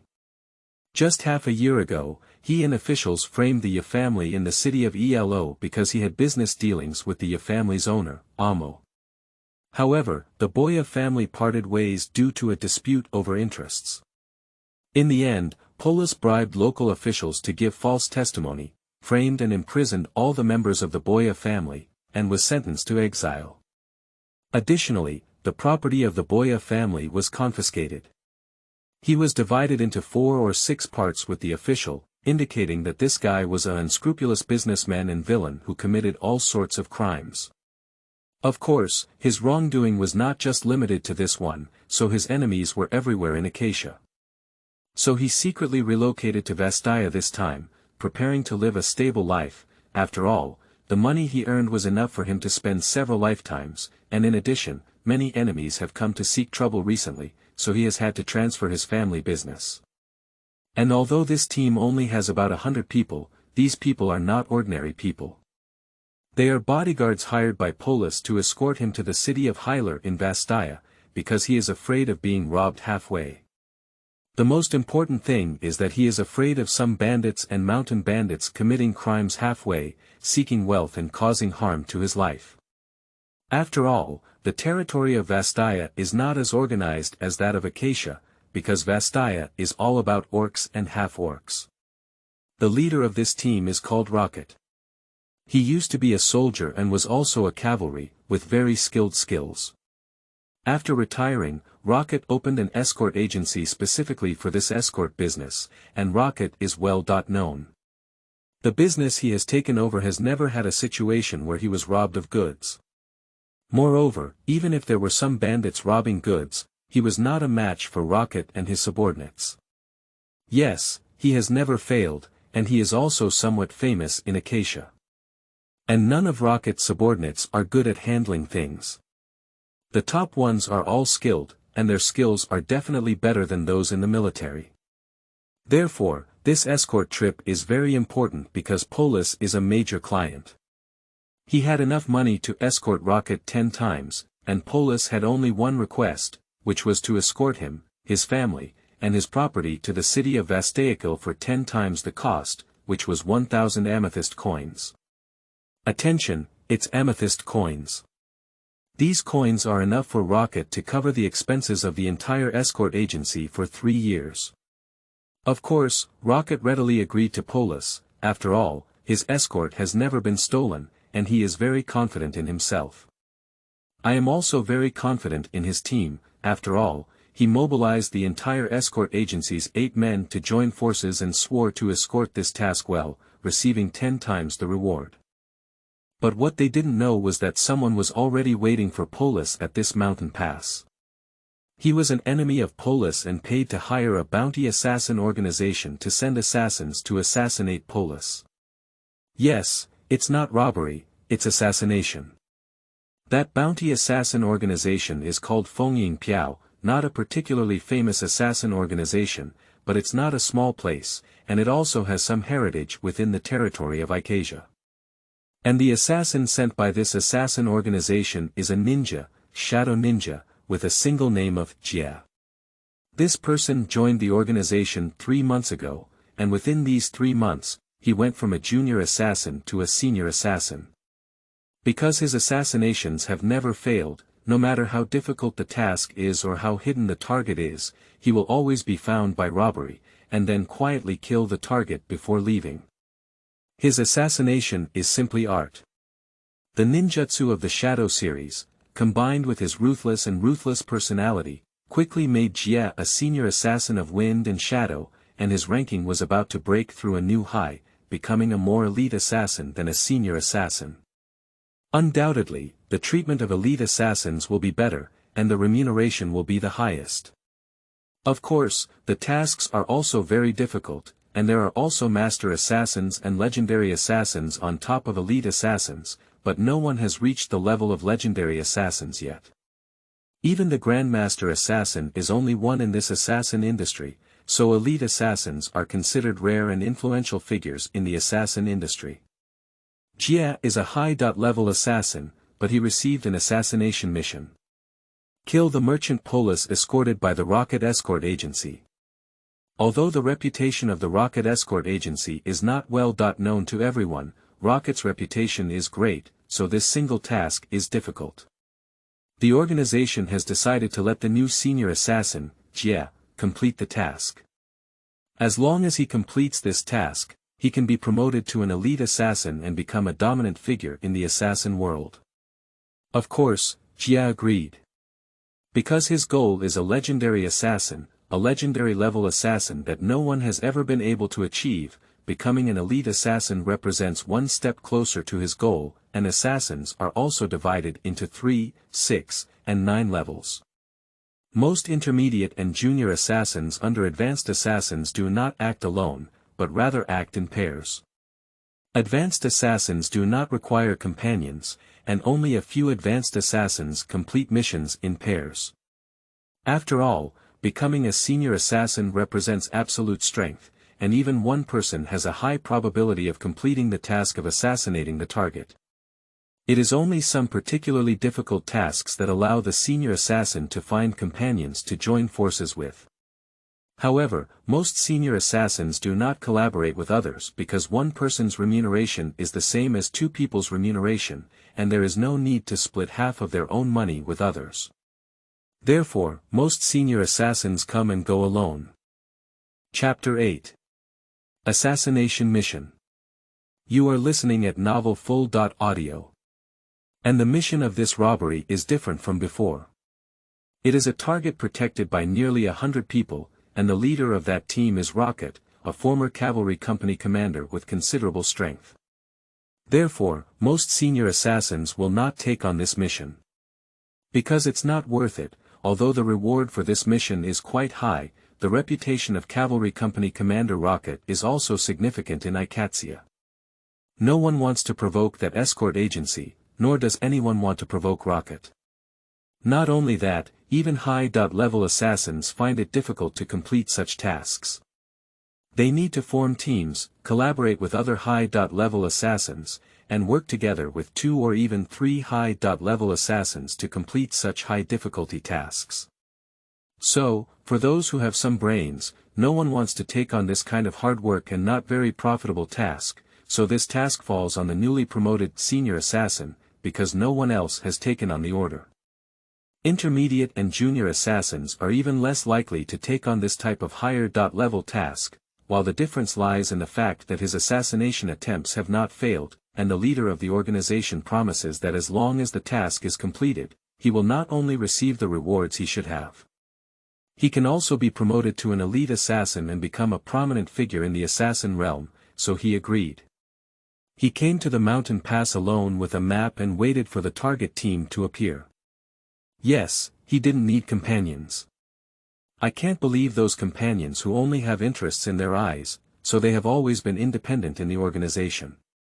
Of course, this team is not only targeted by the Wind and Shadow organization, but also tracked by one person. That person's name is Aaron. He searched around for information and finally found one of the main culprits that harmed his whole family, which was Polis.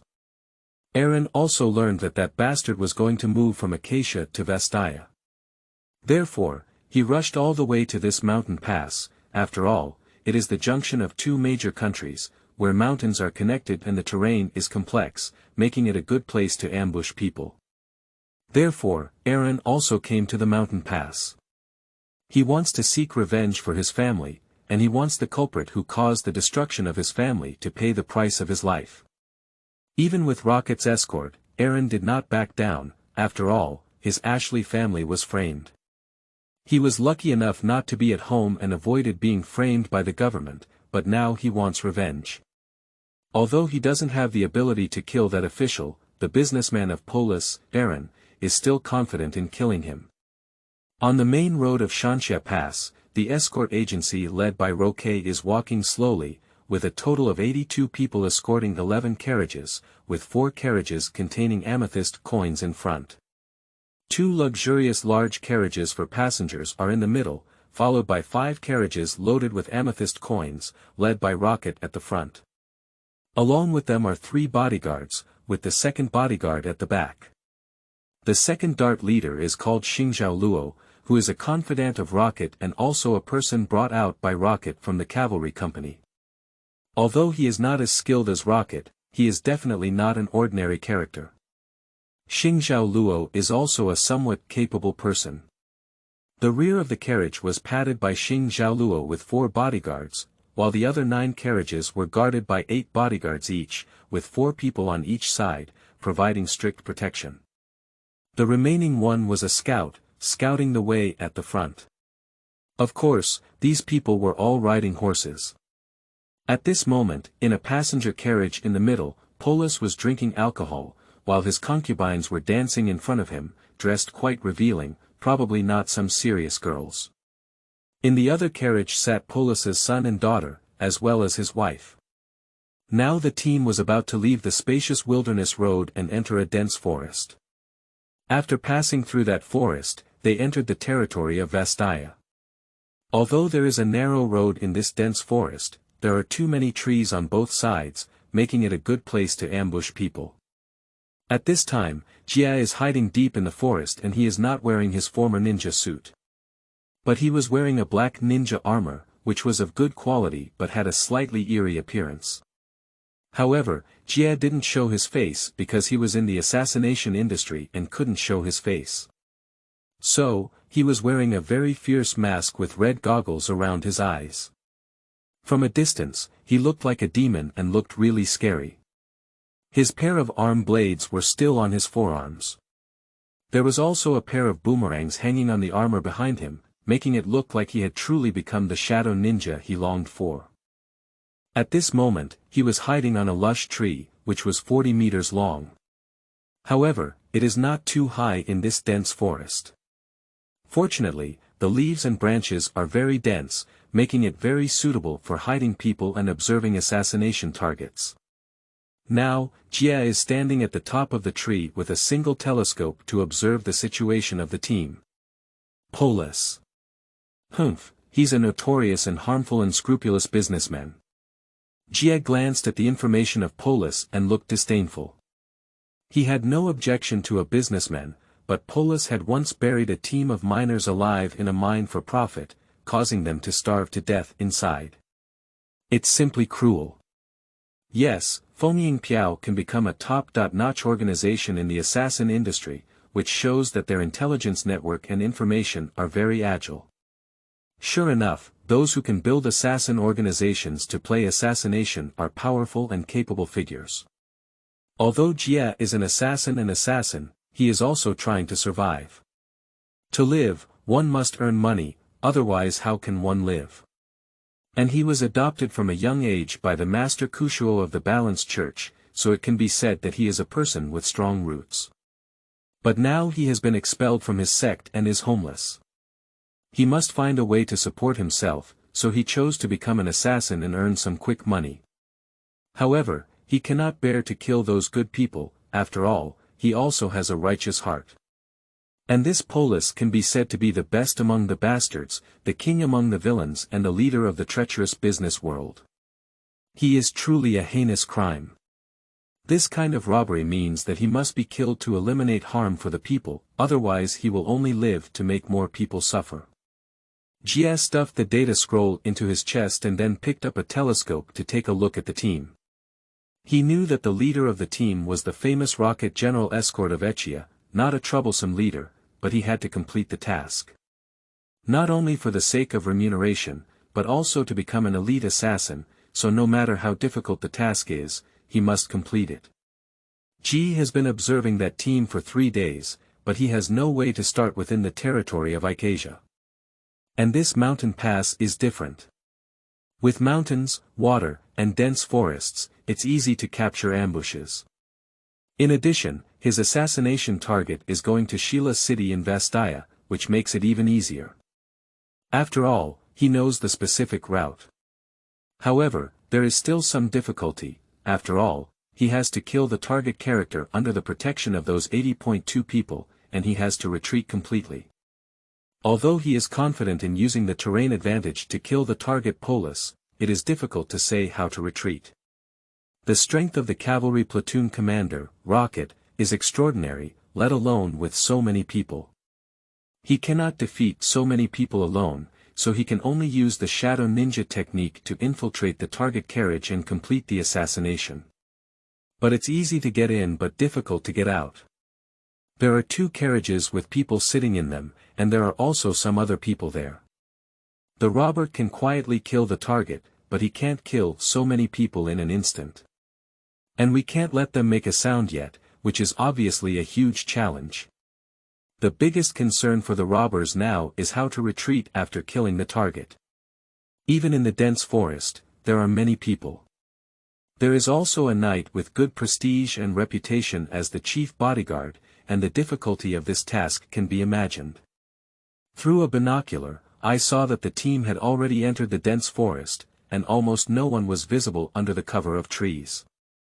So, he also put away his telescope and hid it in a tree branch. After all, the carriages were about 5 meters away from each other, and he had time to complete the assassination.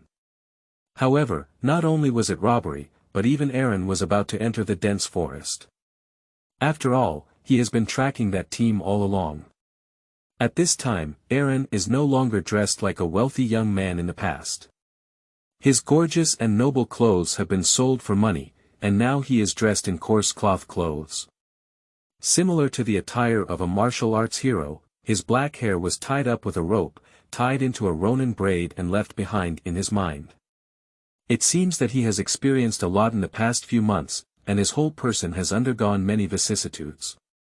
Not far into the dense forest, Rocket and his team stopped and sent his scouts to investigate the situation in the forest ahead. Although Rocket's reputation is well known, it is inevitable that there will be bandits. He must be careful in his actions. It's already around 2 o'clock in the afternoon, but they must pass through this forest before tonight, otherwise they will have to worry about the beasts and toxins in the dense forest at night. At this moment, Rocket rode on his horse and looked seriously at the forest ahead. His team also rested in place. After a while, the scout ran back from the front and reported the situation to his chief bodyguard. "Escort, the forest ahead is very dense and the road is getting narrower, so it's not easy to walk." "Well, I understand. You go to the back and notify everyone to stay vigilant. This kind of dense forest is a natural hiding place, and it is easy to be ambushed by some bandits. Tell them that everyone should be mentally vigilant and go. Yes, Dart leader. The scout heard the chief bodyguard's words and ran to inform the team behind him. Roque looked up at the top of the forest and saw that there were no birds flying out, which was good news, after all, if there were Tibetans in the dense forest. So those birds will definitely not be so quiet. They are likely to fly out in batches, so the quiet situation is still quite good now. After a while, the scout returned and rode on his own mount. Escort, everyone is now full of energy. Don't worry. The scout turned around and said a word to Rocket. After all, he and the bodyguard were both riding horses at the front. When Rocket heard the scout's words, he nodded and turned to look at the carriage behind him, shouting loudly. Pay more attention to your feet and don't let the horse step on the venomous snake. Let's go. With the order of the chief bodyguard, this team walked towards the depths of the dense forest for about half an hour. The team passed by a large tree, which unfortunately contained an assassin. Robbing at the top of the tree, looking down at the team below, because these people are defending the front, back, and left and right sides tightly, there is only one way to approach the target, which is to parachute. Entering the carriage by airborne means to assassinate the target character. Of course, this method is generally unimaginable for assassins. After all, those two luxurious carriages with passengers are very sturdy at first glance. Ordinary weapons may not be able to cut through a person's roof, and that's why the escort team's gaze is focused on the front, back, left, and right, with no one paying attention to the situation above. Therefore, this also provides an opportunity for robbery. Because Kai is a ninja, and even more so, a shadow ninja, he can exchange shadows with himself, and shadows have no physical substance and are not obstructed by walls. Therefore, Kai's idea is to use shadow clones to parachute into that carriage. Then he swapped positions with his shadow clone to easily enter the target carriage, so the task was not difficult. The challenge was how to retreat, as the shadow clone could only be used once and he couldn't fly. Chapter 9. Task Completion. You are listening at Novel Full.audio. So he could only release another shadow clone to pass through the walls of the carriage and switch positions, but this way is very dangerous and he cannot be invisible unless those people are blind. Of course, in fact, the clone of Jie's shadow and his body can be exchanged positions at will. Playing Showa is like unlimited forward and backward flashes, but there is a distance limit to the exchange, and it is impossible to exchange positions too far away. If that's the case, then the calamity is really invincible. Killing someone from 100 miles away and then swapping positions with the shadow clone to run away is like cheating, but unfortunately, reality is not like that. At this moment, as he watched carriages pass by on the branches of a tree, he couldn't help but clench his fist and pressed the brake in his palm. His pair of arm blades protruded from his armor, about 30 centimeters in length. Okay, this arm blade can even keep up with the length of a short sword, much longer than a regular dagger, and it's a bifurcated blade, so its power can be imagined as long as it hits the target's body. He will be pierced through 2 blood holes, and he will definitely die. Although Jia is a ninja, his blade will not be poisoned because it is not necessary. He always kills with 1 strike and will not make a second strike. Watching the large passenger carriage pass by, the robber took action and a black shadow flew down. The robber also jumped down, and the shadow clone passed through the roof of the carriage without any obstacles. And in mid-air, Jia also swapped positions with the shadow clone and entered the carriage with a swoop. As Jia jumped forward, he did not land in the center of the carriage. But it landed on the back wall of the carriage, but coincidentally, there was a large screen on the back wall. In front of the screen was a bed and furniture, which was quite luxurious inside the carriage. Polis was hugging his concubine while watching the erotic dance.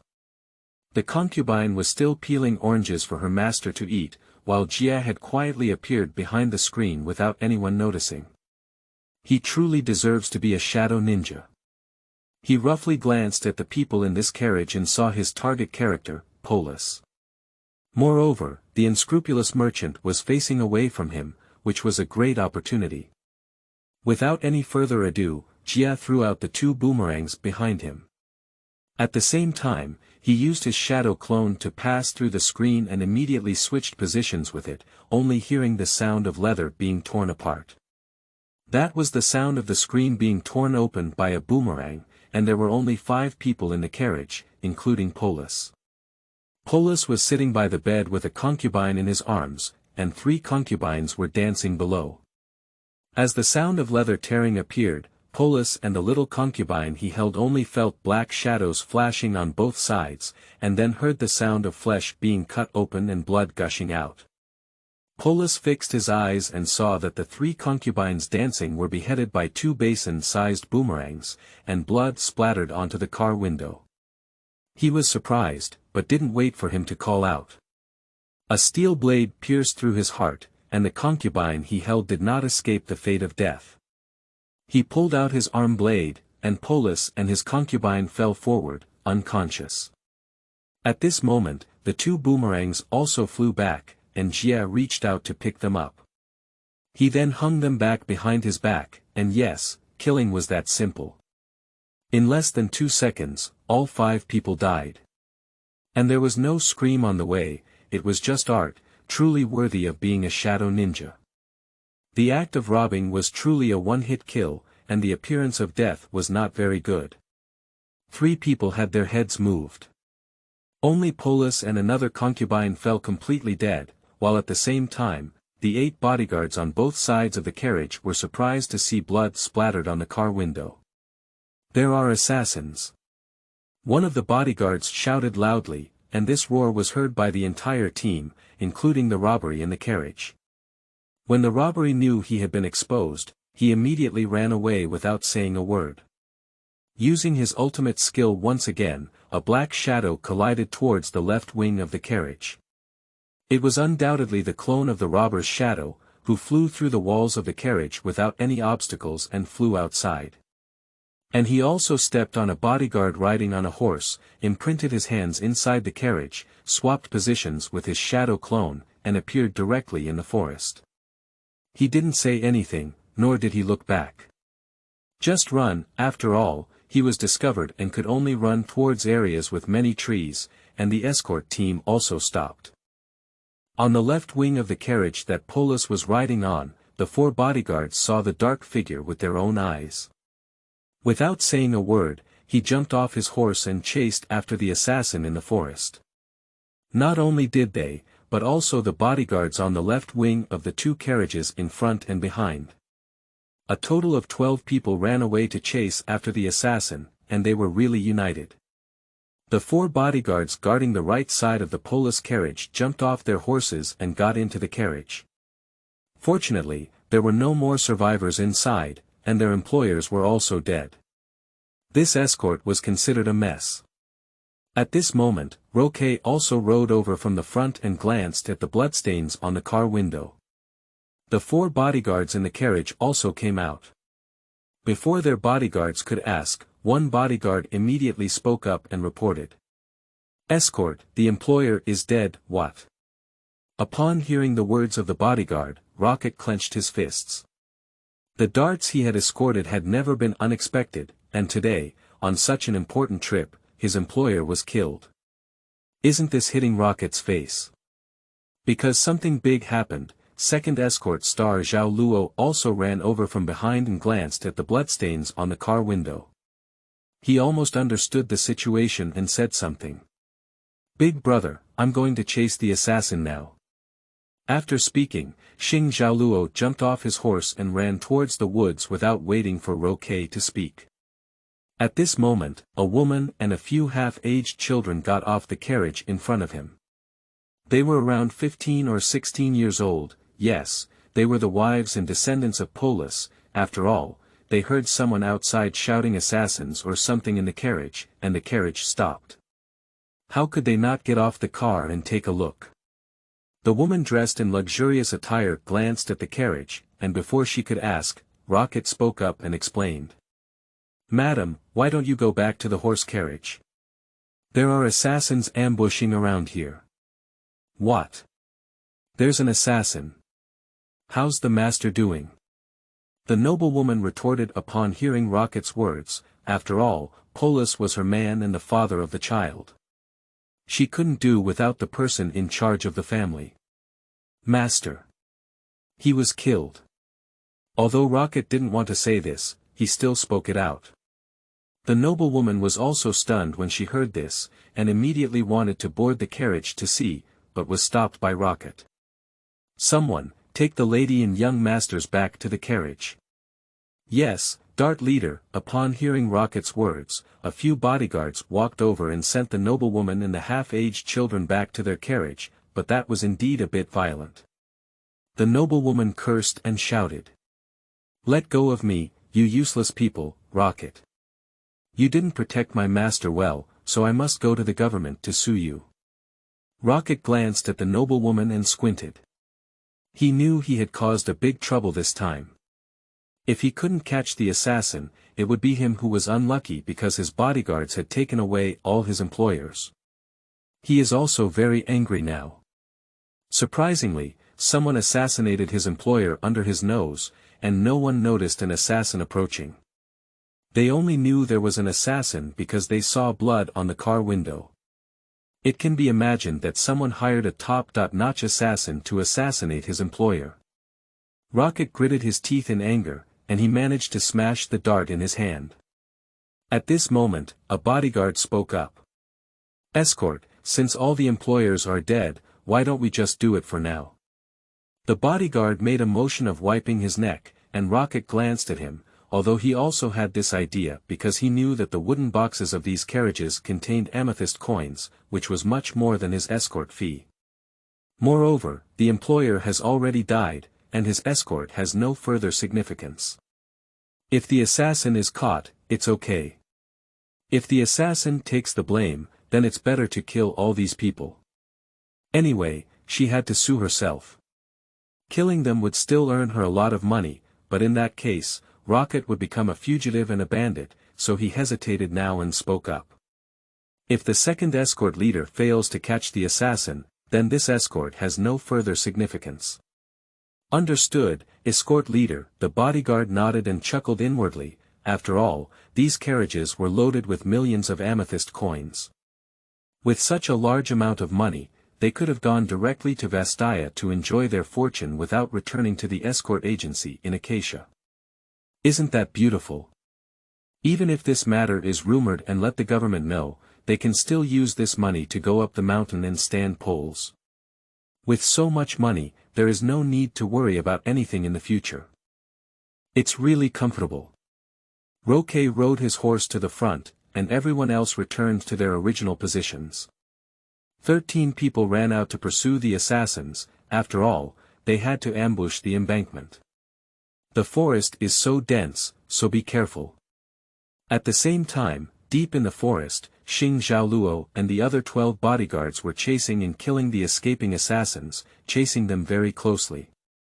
Although they were in the forest, the robbers did not shake off these tails. These 13 people were chasing assassins from front to back, and Jia occasionally looked back.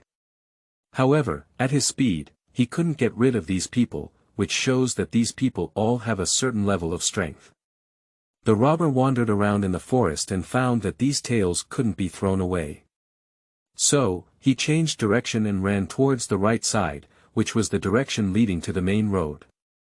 Yes, he was ready to start fighting. Although there are 13 enemies, all of whom are experts, he has no choice but to cut off the tail that cannot be thrown away. In the forest, he does not have good space to use ninjutsu. So he ran towards the main road in the forest, and after leaving the dense forest, without hesitation, he threw the boomerang hanging behind him, and the bodyguard at the front was beheaded. However, another bodyguard raised a knife to block it. Although forced to stop, he still blocked the boomerang with the back of his knife and bounced it away, only to see one of his companions die. The bodyguards were all angry, especially the second dart leader Xing Zhaoluo, who had killed him under his nose. He was looking for his life, and after taking back the 2 boomerang darts, he immediately released his shadow clone. I saw a dark figure running towards the bodyguards. Without saying a word, Jia turned around and ran away. Yes, he didn't want to fight these people. After all, there were only 12 left and he was weak. It's impossible to be the opponent of this large group of people. Anyway, it's good to be able to get rid of these people. Xing Xiaoluo saw a black shadow rushing towards him, and he picked up his whip to meet it. Then the shadow clone went straight through. Is this a clone? Is it a ninjutsu? Xing Xiaoluo glanced at the humanoid figure and guessed in his heart that he could recognize ninjutsu, indicating that he was also a knowledgeable person. So, he shouted again. Keep chasing me, everyone be careful. The assassin is a ninja, be careful of him smoking poison. Yes, X11. After all, these 12 people went to chase and rob again with all their might. It was indeed a never-ending attitude. After all, their mission to escort the bodyguards was messed up by that assassin, and they even lost a brother. They had to kill that assassin to vent their anger. Chapter 10. Chasing the Assassins in the Dense Forest. You are listening at Novel Full.audio.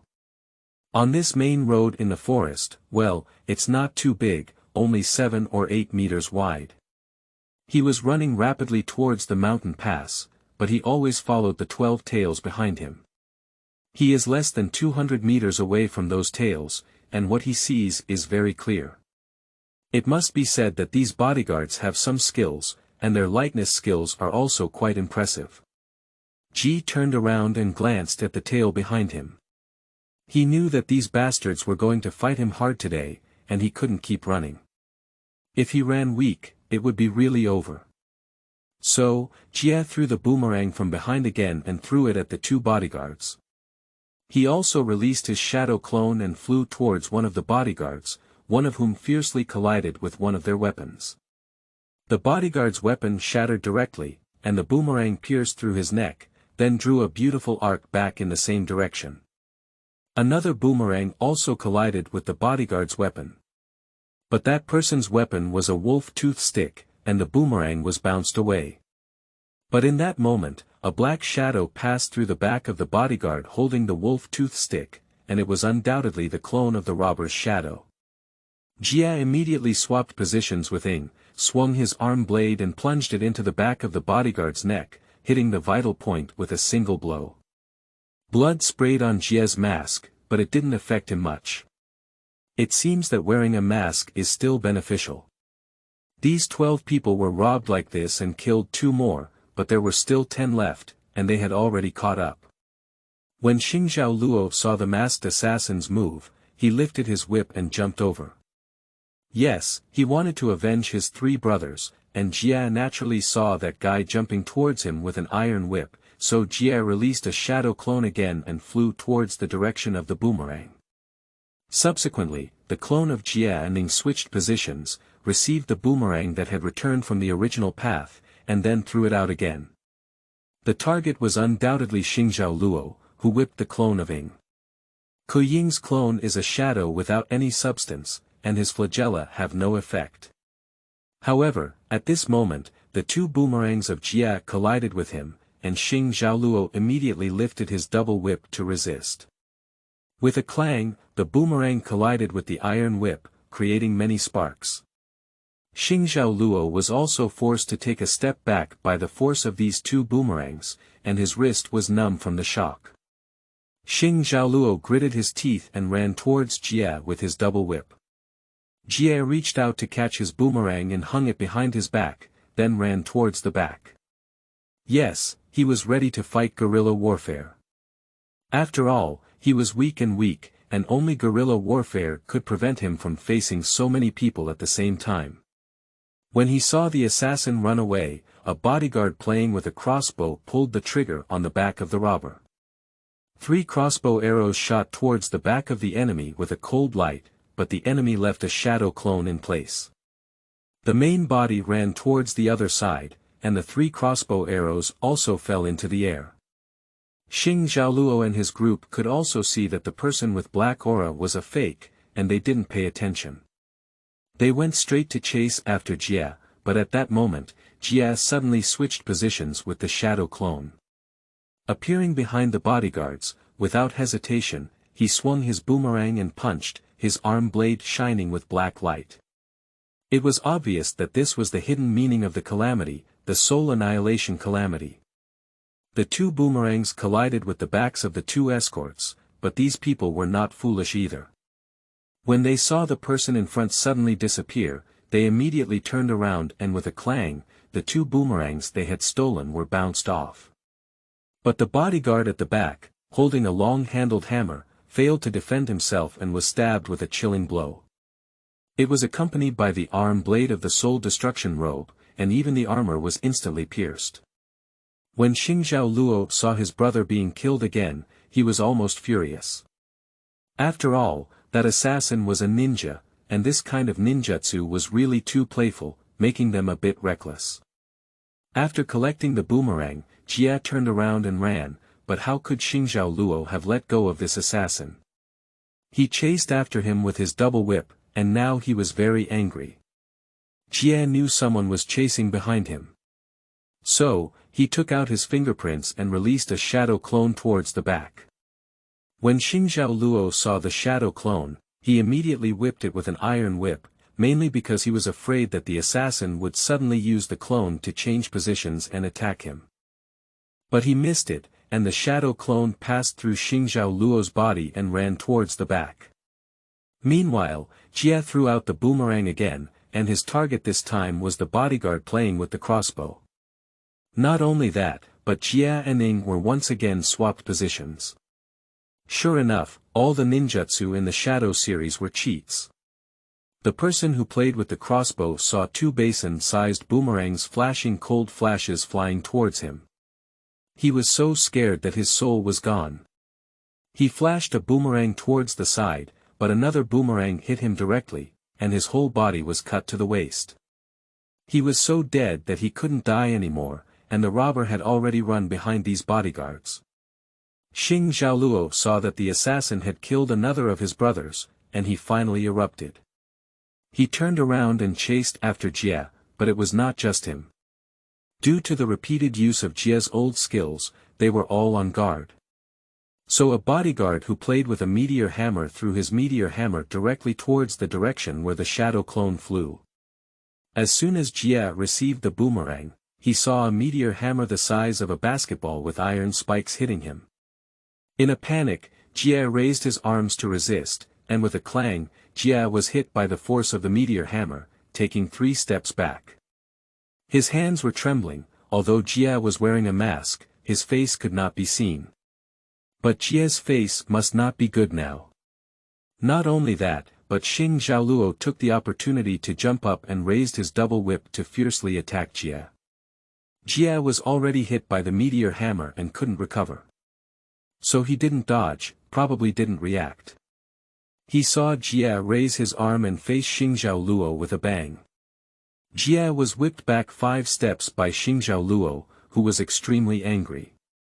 The other 7 bodyguards also caught up with their second bodyguard, and no one talked nonsense to the assassin. The meteor hammer broke free again, and the robber's forearm was already numb. How could he dare to resist the assassin's attack head-on? He dodged sideways without hesitation, and the meteor hammer fell into the air.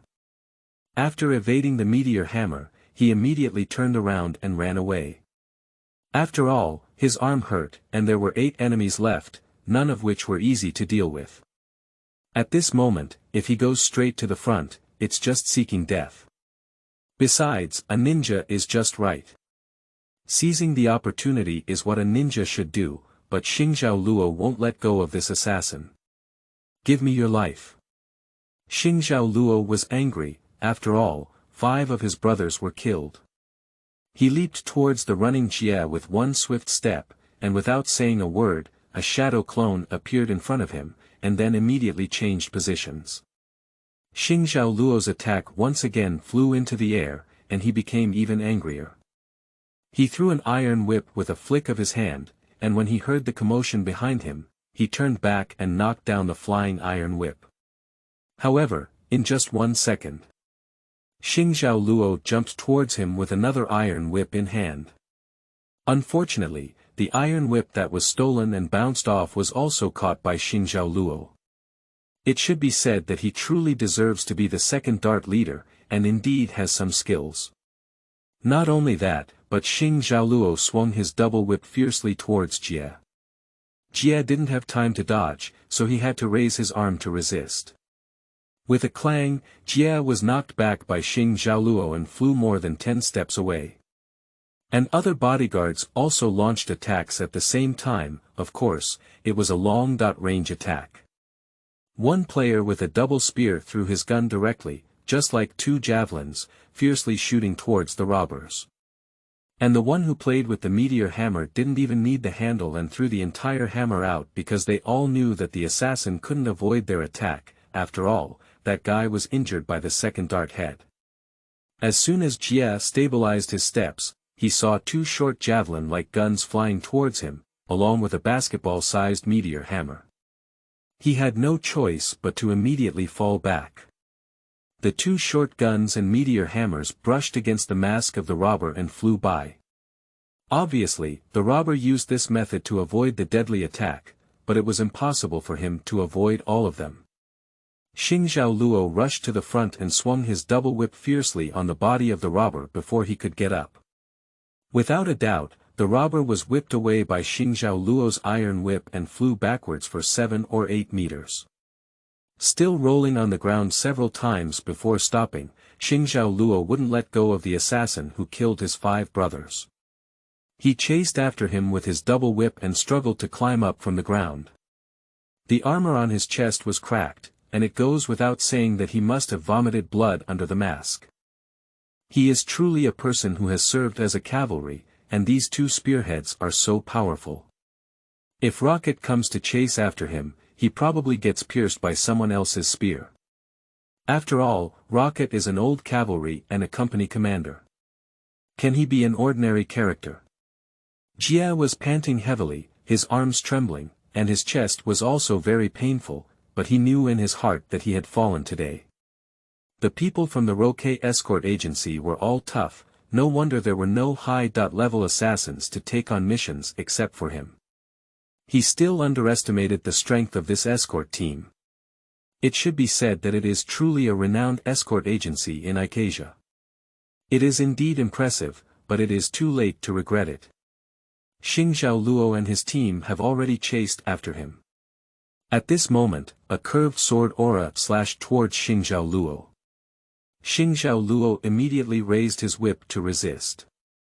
After dispelling the sword aura, he saw that the assassin had someone to respond to. Yes, Aaron rushed over and saw those people fighting. Without hesitation, he went to help the masked man because Aaron knew the clothes and armor of the Rocket Escort Agency. He also knew that the people at the Rocket Escort Agency were protecting Polis, which was his enemy, so the enemy's enemy was friends, even temporary friends. So he took action to block the rushing star Zhao Luo and turned his head to look at the man in coarse cloth clothes with a face covered. At this moment, he was also very confused. How could anyone come to save him? What situation is it? Without much time to ask, Kai turned around and ran away, and Aaron was no exception. The 2 of them had a good understanding, because Aaron saw that the masked man was a killer. After all, normal people could not wear such armor. A killer, an assassin, got into a fight with those bodyguards. What does that mean? Polis was manipulated by this assassin, which is why they fought so fiercely. Aaron naturally knew this. That's why he didn't hesitate to save people. When Xing Zhao Luo saw the assassin and his accomplice run away, he became angry and chased after them again. The others, too, took their respective weapons and went after the culprit. What kind of person are you? As he ran and asked, after all, this masked braid man saved him. Without asking, Aaron glanced at the masked man and didn't answer his question. Instead, he asked back. Are you the assassin who went to assassinate Polis? That's right, someone paid me to take his dog's life. Jie responded to the masked man's words, and when Aaron heard the masked man's words, he was overjoyed and asked another question. Did you succeed? Of course, without hesitation, Jie responded to the masked man's words.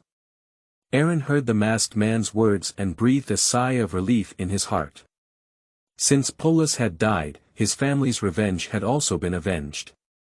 At this moment, Xingzhao Luo, who was chasing after him, shouted loudly. You guys stop me. Aaron and Jeep ran and turned around to take a look. The 8 tails were still chasing, so it seemed like they were really relentless. So, Aaron asked the masked man. The tail can't be shaken off and can only be cut off with a knife. How is your injury? Can you still hit it?